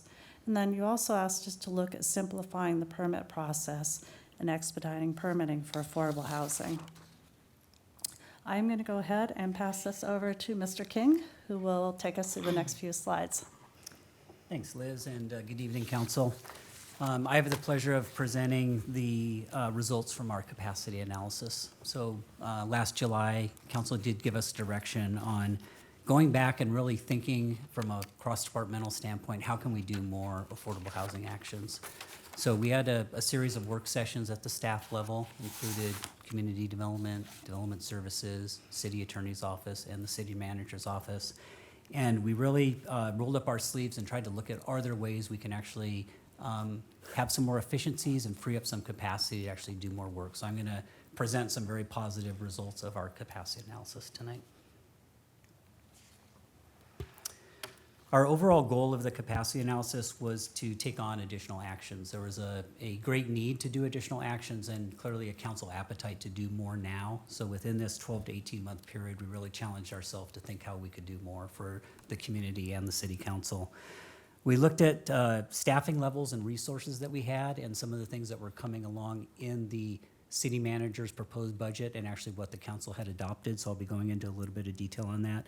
We also kind of scoured through the city processes that we use to do land use code amendments and tried to be most efficient and effective with those efforts. And we also looked at innovative techniques. So trying new things might free up some capacity to actually get more done in a short period.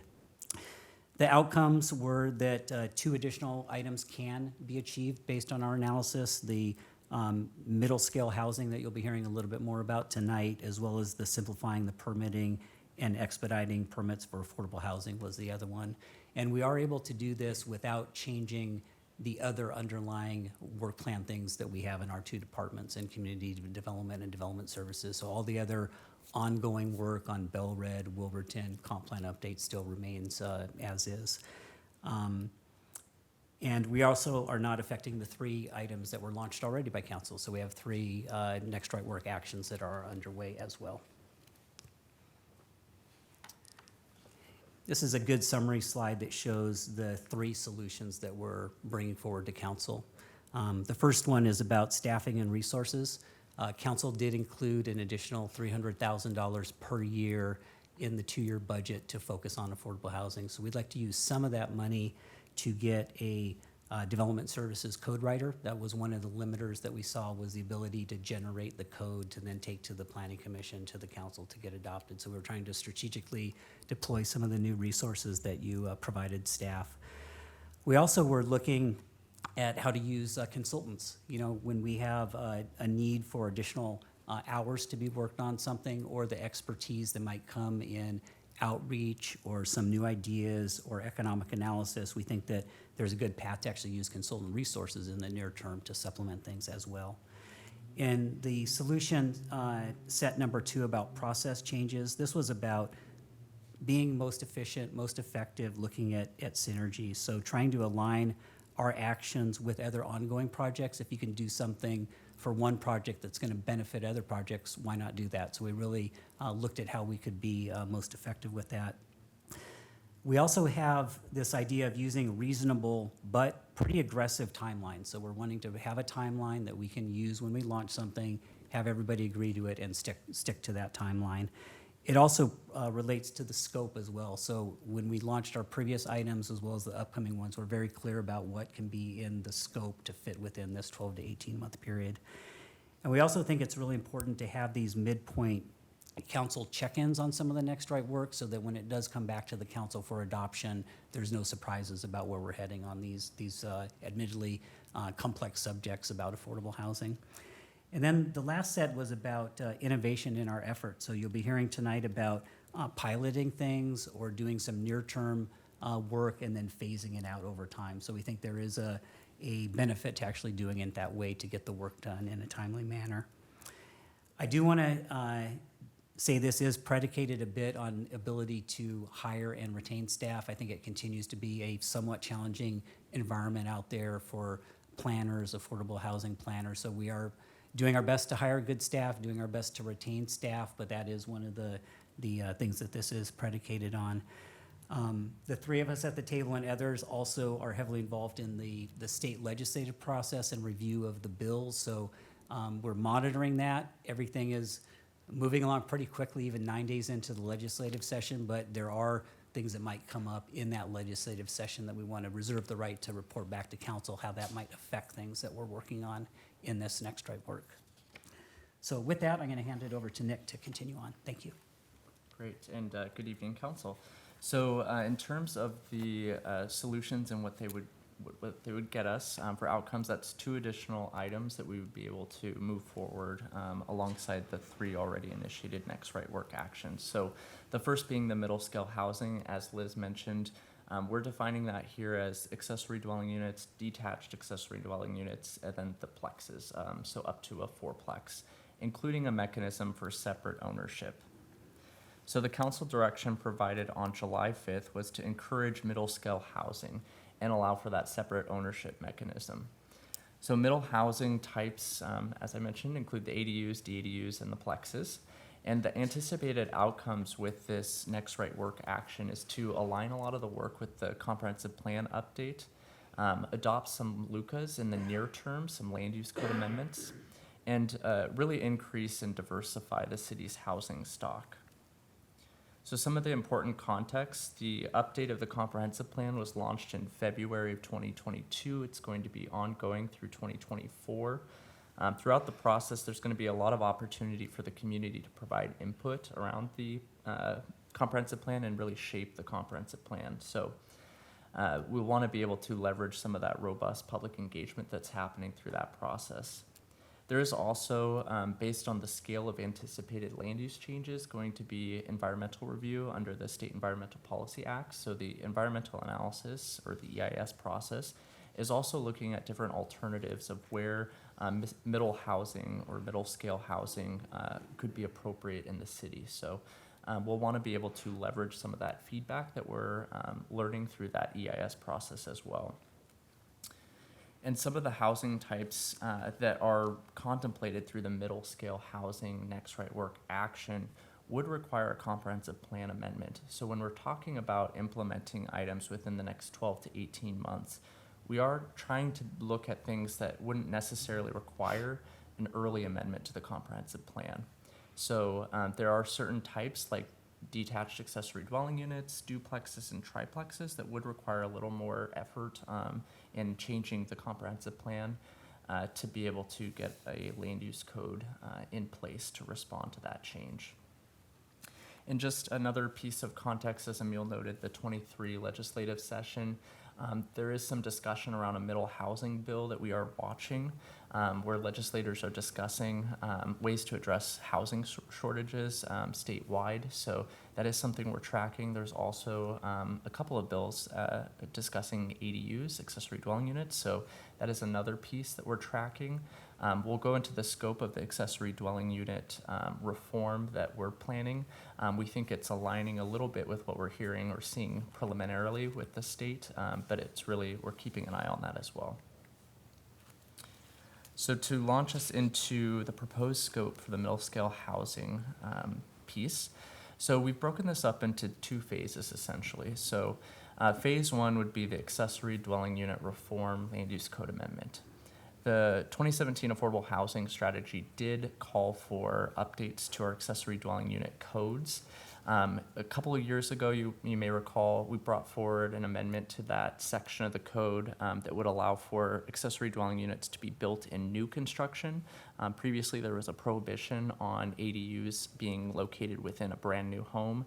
We had a 3-year rule is what it was referred to as. So this council removed that 3-year rule to help spur some of the ADU development. We've also identified a few other barriers that we intend to address as part of phase one, the ADU reform LUCA. Some of those include requirements for owner occupancy, off-street parking requirements. There is a prohibition on having a condo on the accessory dwelling unit. That's a hard word to say.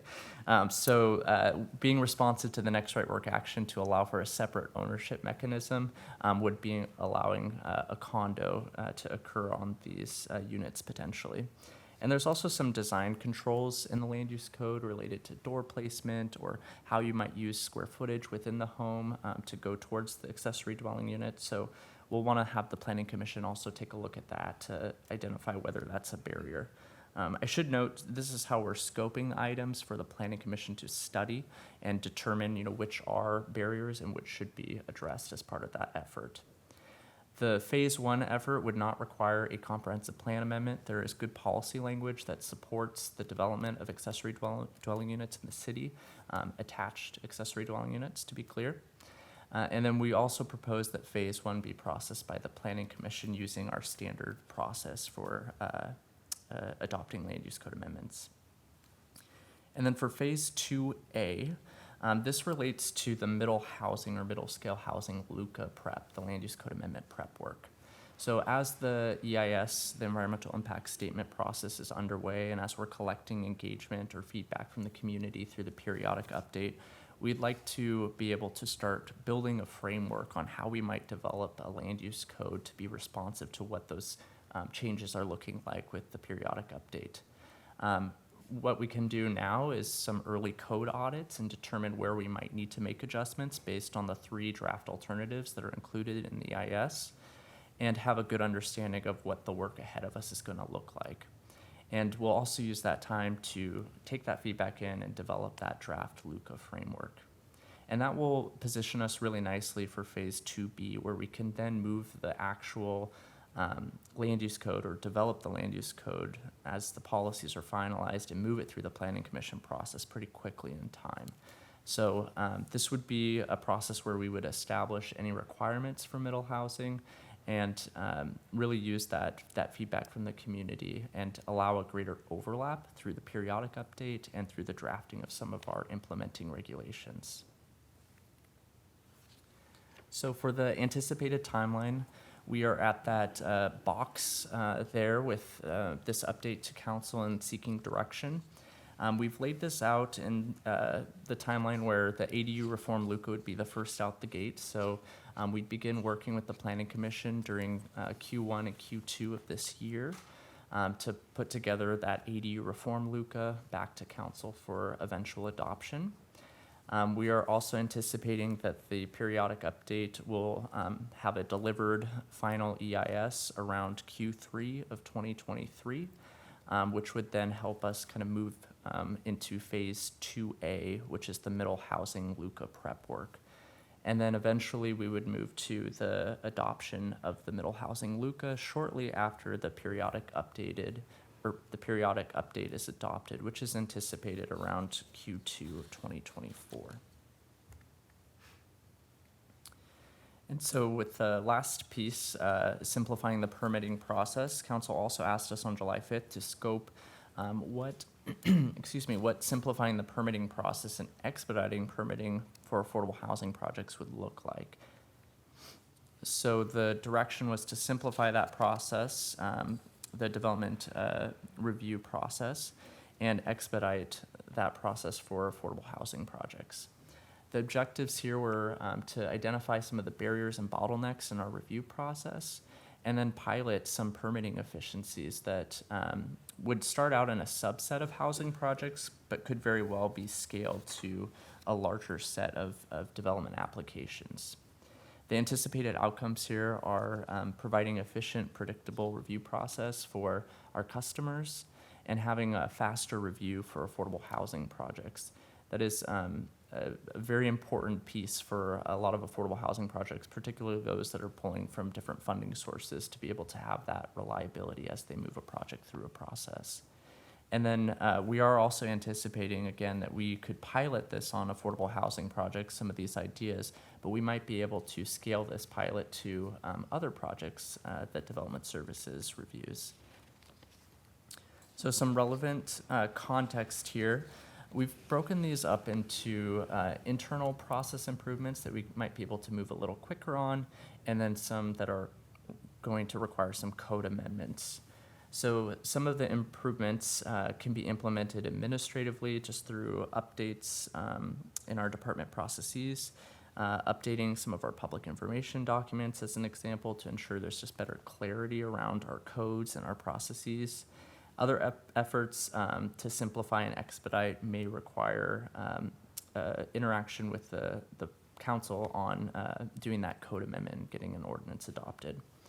So there's also ongoing efforts in Development Services to apply continuous improvement. So we do evaluate where we've been, and we continue to learn and improve as we go forward.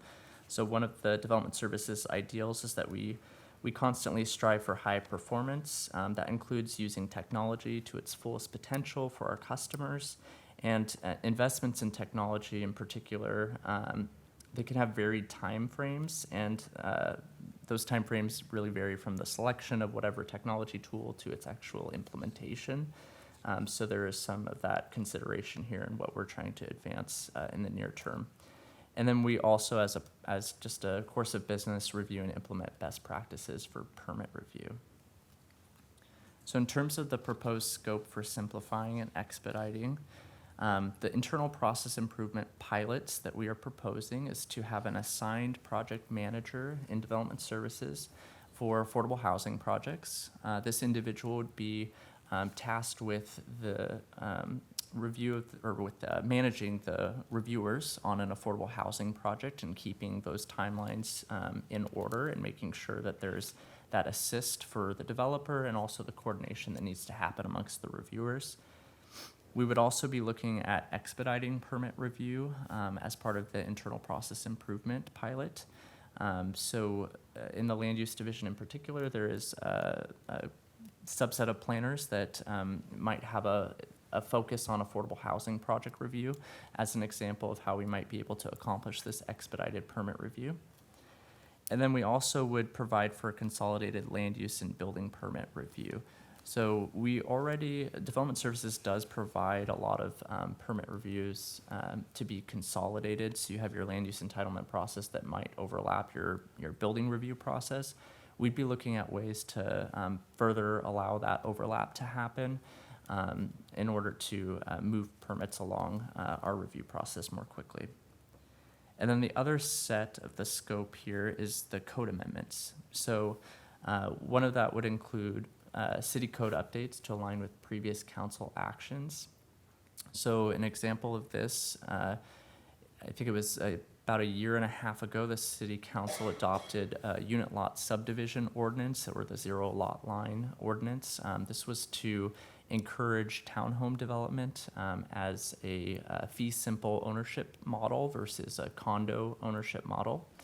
And we have learned through that process and through the implementation of that ordinance that there are some challenges around some of the transportation requirements, and that those might vary based on the ownership structure. So we're looking at ways that we might be able to align some of the codes so that they really meet the intent that the council had to spur some townhouse development and encourage that middle scale housing in the city. And then the other piece is to maximize our SEPA categorical exemptions. So with the SEPA categorical exemptions, the state does provide flexible thresholds that would, for part of the SEPA review, the review under the State Environmental Policy Act. So when development regulations are robust, it's good practice just to evaluate the thresholds and determine what's the appropriate threshold for the city's context. So this code update would be focusing on the exemption thresholds for housing and infill projects, and in an effort to simplify the review process. And for the anticipated timeline, we are looking at implementing some of the city code alignment around Q1 to Q3 of 2023.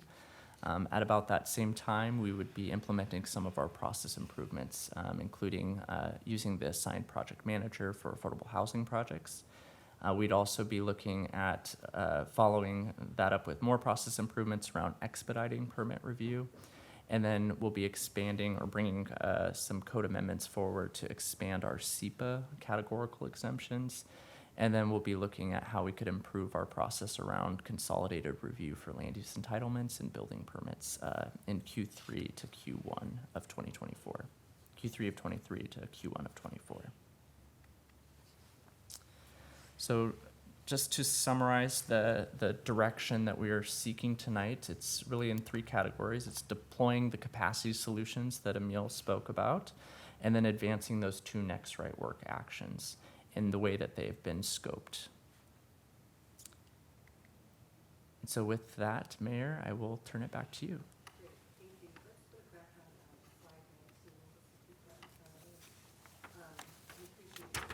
I'll just say that last week, I and 12 other mayors from all Washington cities all went to Olympia to speak to the governor about the need for affordable housing. And I'll tell you, there was a consensus amongst all those mayors in their cities for the need for affordable housing. So this is really nice timed. I'd love to be moving on this and show that we can do it and not have to have the state do it for us. I'd like to be a good example of what cities can do. So thank you for bringing this forward. I'm not going to start with a motion because we may come up with something different. But Councilmember Zahn, do you want to start us off? Yes, thank you, Mayor. Thank you, Liz, Nick, and Emil. This is amazing. I think we've been talking about how we can move forward with all of these things we know we need to do, both in terms of low-income, low AMI, affordable housing, as well as middle-income housing. I guess it sounds like now we're calling it middle-scale housing, which I think is really helpful because it comes to mind a certain topography and type of housing, which isn't necessarily what everyone might contemplate. And so creating that slightly different framework might be helpful for people to understand what we're trying to do. And, you know, I very much agree with the mayor about how we can be a model and example for the kind of land use changes that can be adopted. I was actually really thankful that in November, I had a chance to talk about what Bellevue was already doing at the National League of Cities around some land use changes. And I think if we were asked to come back next time, we'll have a lot more examples to be able to share about this work we're doing. What I especially appreciate is a couple things. One is the separate home ownership model, because I do think that sometimes when we talk about housing, we have such a need in the rental space that we lose sight of the fact that the way to generational wealth is through home ownership. So I appreciate the focus on that. Also appreciate the level of effort that we're putting in to streamline our permitting and review process. And especially what you said about the fact that it's not just this housing type here, but it's also that those lessons learned from streamlining and leveraging technology can be used for many other things. I still remember Mike Brennan coming and talking about, well, just the number of permits that we have to process in a year. So if we can speed up that process even a little bit for all of these items, it will make everything better, both the folks that are building as well as for our own staff and productivity. So just really thank you for that. My one comment would be, you talk about a mid-year council check-in, and I'm wondering if we also want to make sure that this is a check-in with the community as well, so it isn't just for us, and whether there's already a dashboard of some kind that helps put some of this information, because there's so much information now about everything we're doing. Is there a way to superimpose this timeline map with the other items so that for the community that want to engage, they don't have to go to so many different documents to get a dashboard landscape of the efforts that we have, and then the places where they can plug in to give feedback. So that would be one of my thoughts on that. But super excited about this, happy to support it. Thank you. And thank you, Councilmember Zahn, for kind of addressing all the three parts that we're discussing tonight. That's helpful. Councilmember Stokes. Yeah, I'm very, very excited about this. 2017 was not that long ago, but it's a long time ago, and I think a lot of work has been done in that time period, and we're realizing just things that were hopes and thoughts and maybes, and we're putting it into reality. And I appreciate very much the staff's work on this.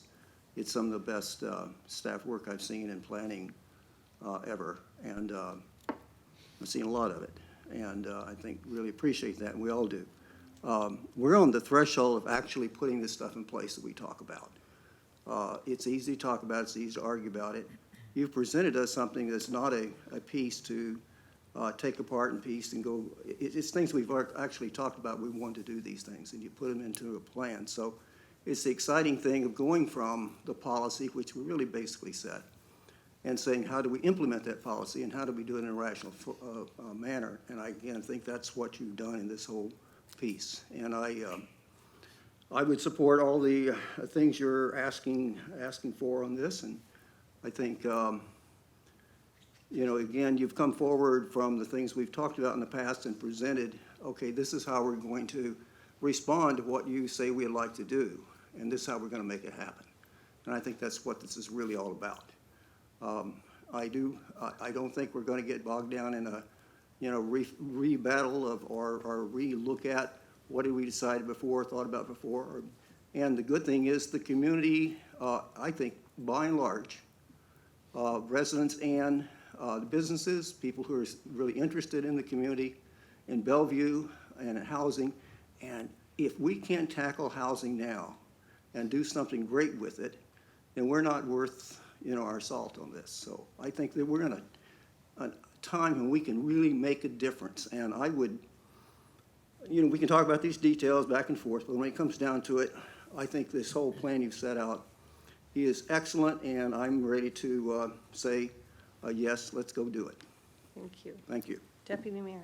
Thank you, Mayor.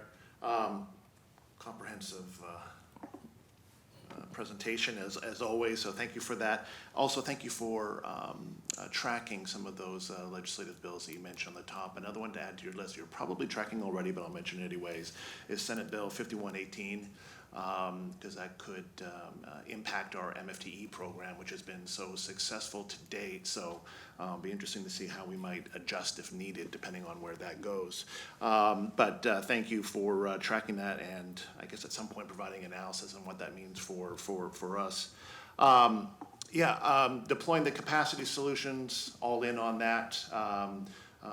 In terms of what you need for staffing and resources and the process. I think the city of Bellevue, rightly so, has a reputation for innovative thinking and processes, so all in on that. The middle scale housing, I think this will be interesting, especially with the ADUs and DADUs, and then some of the larger like quadplexes, for example, which I think gets a little bit more tricky for what I've heard from residents time and again is, yes, we want increased density in our city, but not at the expense of somehow impacting the unique character of their neighborhood, however they might define that. So it's a balance thing for a lot of them. So just something to keep in mind as we go through this process. And I appreciate Councilmember Zahn talking about the checking with the community. That's hugely important for me as well. I want to make sure that we are truly hearing from, as Councilmember Stokes said, residents, our businesses here, which obviously have a strong interest in making sure that their employees can both live and work in our city. On the other hand, I don't want that being overshadowed by advocacy groups that want to see us do something that might not be right for Bellevue. So again, it's a balance here, is what I want to communicate. But and I would love to know how we're going to go forward with that, or when you come back to us about what that outreach looks like. But this is very exciting work, and also I think the advanced simplifying the permitting, again, I think we're all in on that. Anything we do to speed things up, especially if it's affordable housing, whatever we need to do there, I think would be well received and important work for the city to continue to move forward on, as well as aligning the codes with the previous council actions. Because it does seem like 2017 was a while ago, but it's here. So this is great work. So again, thank you for all your hard work, and look forward to future updates. Thank you. Thank you. Well, I have to say this is Christmas for me. I am so happy to be addressing this tonight. I'm just tickled. I was going to say tickled pink, but I'm wearing pink, so I didn't want to say that. I'm absolutely all for number one, deploying the capacity solutions. That sounds great and reasonable. I have some questions on number two, advancing the middle scale housing. I too appreciate that description. First of all, we hear from our residents who want to ensure that the owner is present on the property. And I'd like to kind of know the pros and cons of mandating something like that in these policies. Also, I know Councilmember Barksdale, you brought this up originally. I'm very interested in making sure that certain neighborhoods don't have HOAs that supersede these codes if we adopt them. Says I think it needs to be across the entire city and not just certain places. And then, we hear from the community. Deputy Mayor mentioned losing the character of a neighborhood, and we hear that happens when a smaller home is torn down and replaced by a large home that takes up the entire lot. So I would kind of like to understand what it is, kind of what you said. What is it that maintains a neighborhood character? In talking to residents, it seems like it's the greenery has a big part of that. And so if we're looking at quadplexes and we have a lot of yard between or the front doors and things like that, and a nice visual, I just like to know the pros and cons of that and how we describe neighborhood character and how we maintain it.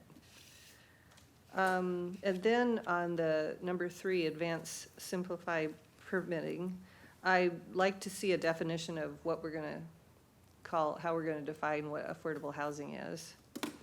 And can we add MFTE projects to the expedited list to get permitted?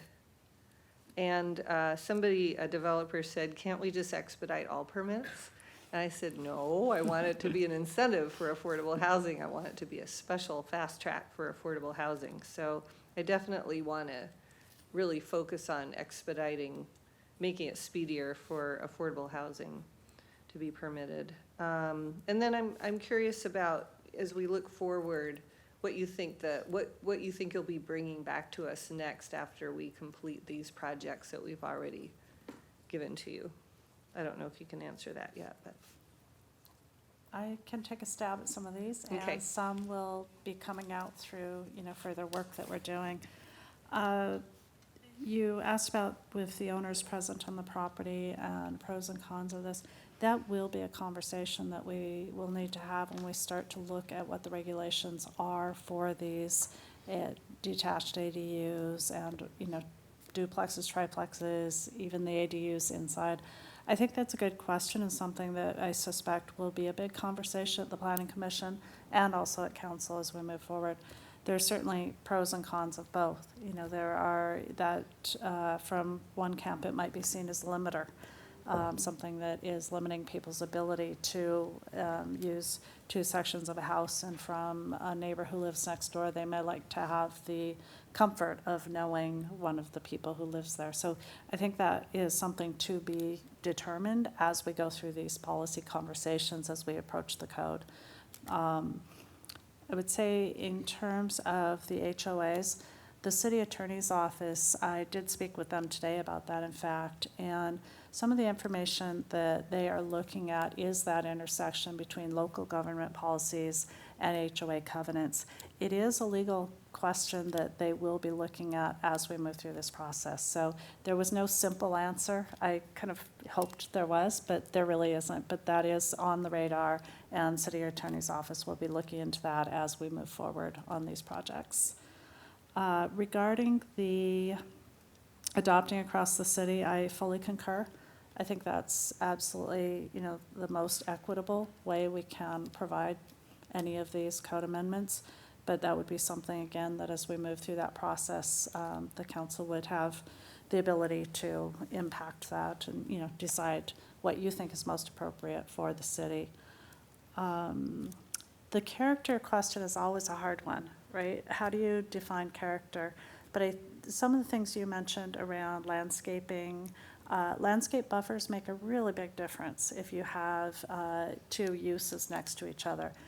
The other things that the code often regulates are the size of the project as well. So what is the bulk? Is it similar to what would be allowed for a single-family home? So one of the largest single-family homes that you might see on the block conceivably could house 4 families in a 4-plex. So looking at that, and it may not be about expanding the footprint or expanding the height, it may be about how the space is utilized inside of that same envelope that we currently have, and then really looking at the landscaping and how that is maintained to provide some separation and comfort as well. I think everybody benefits from some green landscaping around their homes. I think the last thing I had specifically was what is the definition of affordable housing? What would qualify? So land use code actually defines affordable housing as those units that are at 80% AMI. So we would propose using that same designation so that we have consistency across our regulations as we move forward and we start to think about what would qualify for the permitting path, the expedited permitting path. And then asked about adding MFTE to the list of, if a project's going to have use an MFTE, would it qualify for expedited permitting? We can certainly look at that and provide more information back. I think the MFT is a fabulous program, but it is time limited. So depending on how we look at that, but we'll certainly bring back some options of, when we get to a little further down the road of what we would recommend being eligible for expedited permitting. Okay. I was going to comment on Deputy Mayor's question about the Senate Bill 5118. When I was down there, I think Senator Cooter may be one of the sponsors of that. They said that they do recognize the cities that have an MFTE program, and they would not touch that. This is for cities that do not have one. But that's no guarantee on that yet. It's not been voted, so we need to keep advocating for that. Okay, Emil, did you have something you wanted to add? You asked about what would be the next action, so that's something that That's our right. team would look at as we complete this first set of 5, what things are coming out of the comprehensive planning process and other things that were on our good list of actions from the Next Right Work we presented to you back in July of last year. Okay, thank you very much. Councilmember Lee? Thank you. Well, good work, lots of work. And I think you developed a framework for a good process. And I, appreciate and I want to compliment you on doing the things like streamlining and, doing, simplifying permitting process, and then all the rest of it. But it's a big thing. It's a lots of information. Somebody said that we have, it's good that we have lots of information out here over these years. But the challenge is that when you have lots of information, it's like no information. I mean, most of us, I have to struggle to understand what is affordable housing. Sometimes you ask the question. And so that's why community engagement is very important. And I'm glad that you included that, as a robust public engagement. And I bet you that, I know out there in the public, I would say 80–90% people don't agree, don't understand on the same as to see what is affordable housing. It came about, I said before, we have affordable housing since 40 years ago. But now it's changed, the dimension, the scale's changed, and the impact has changed. And so, so we need to make sure people understand, even people who have lived here, and they have different perceptions. So I appreciate all the things you do, it's applicable for everything we do,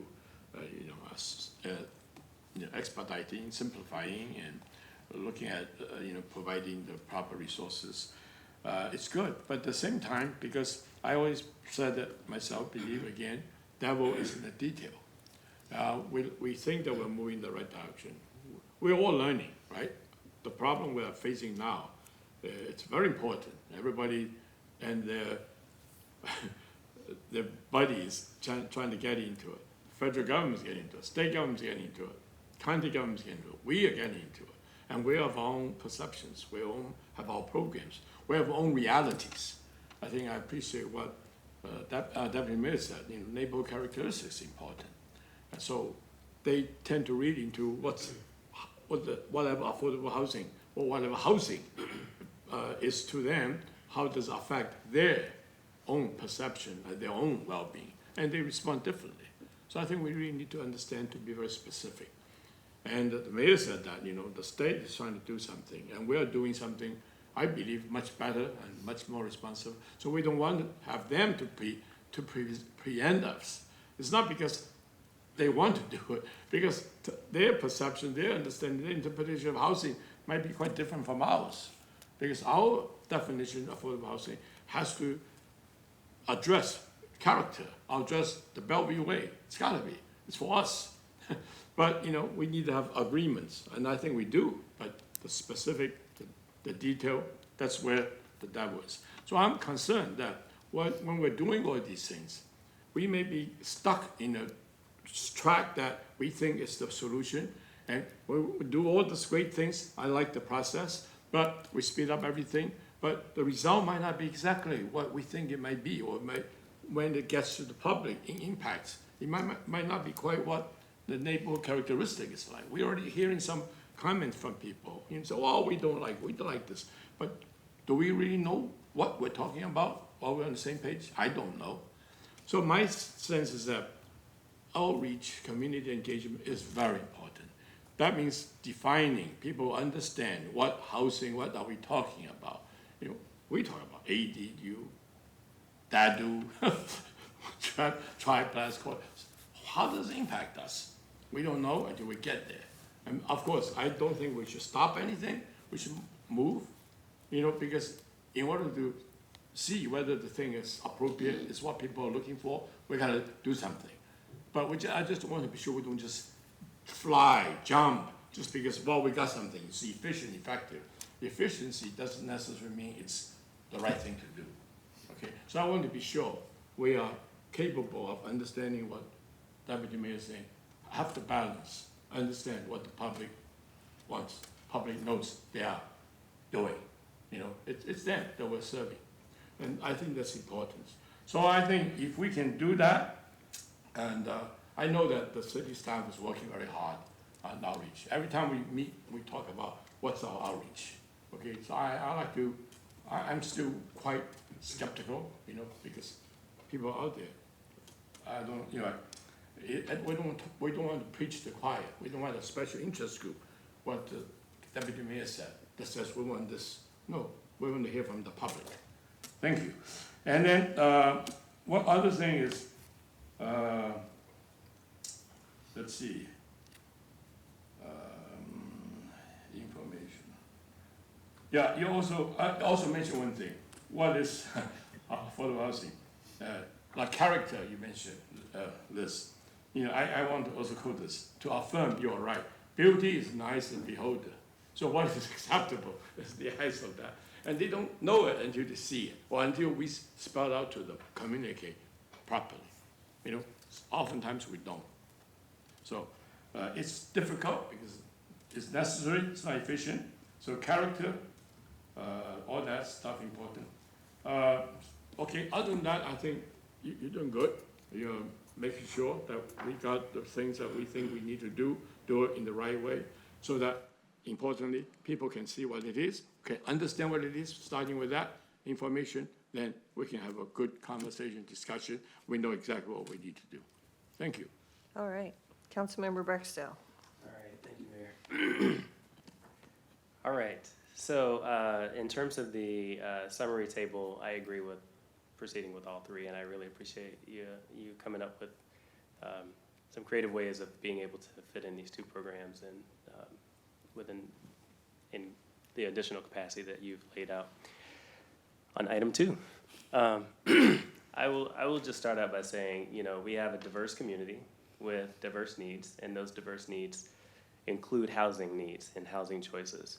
Whether we're talking about cultures who value strongly intergenerational families, or you know, even within the states, wanting to take care of an aging parent, or wanting to be able to provide a place for your child that's an adult but maybe isn't ready to leave the nest, if you will.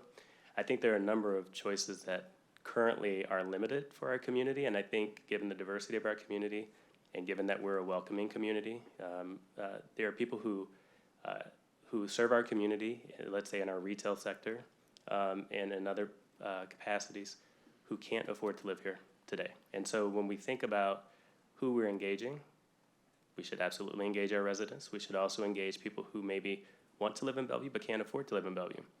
And if that's through organizations that are maybe considered advocacy groups, I think that's fine, as long as they're representing the voice of people that we're trying to serve.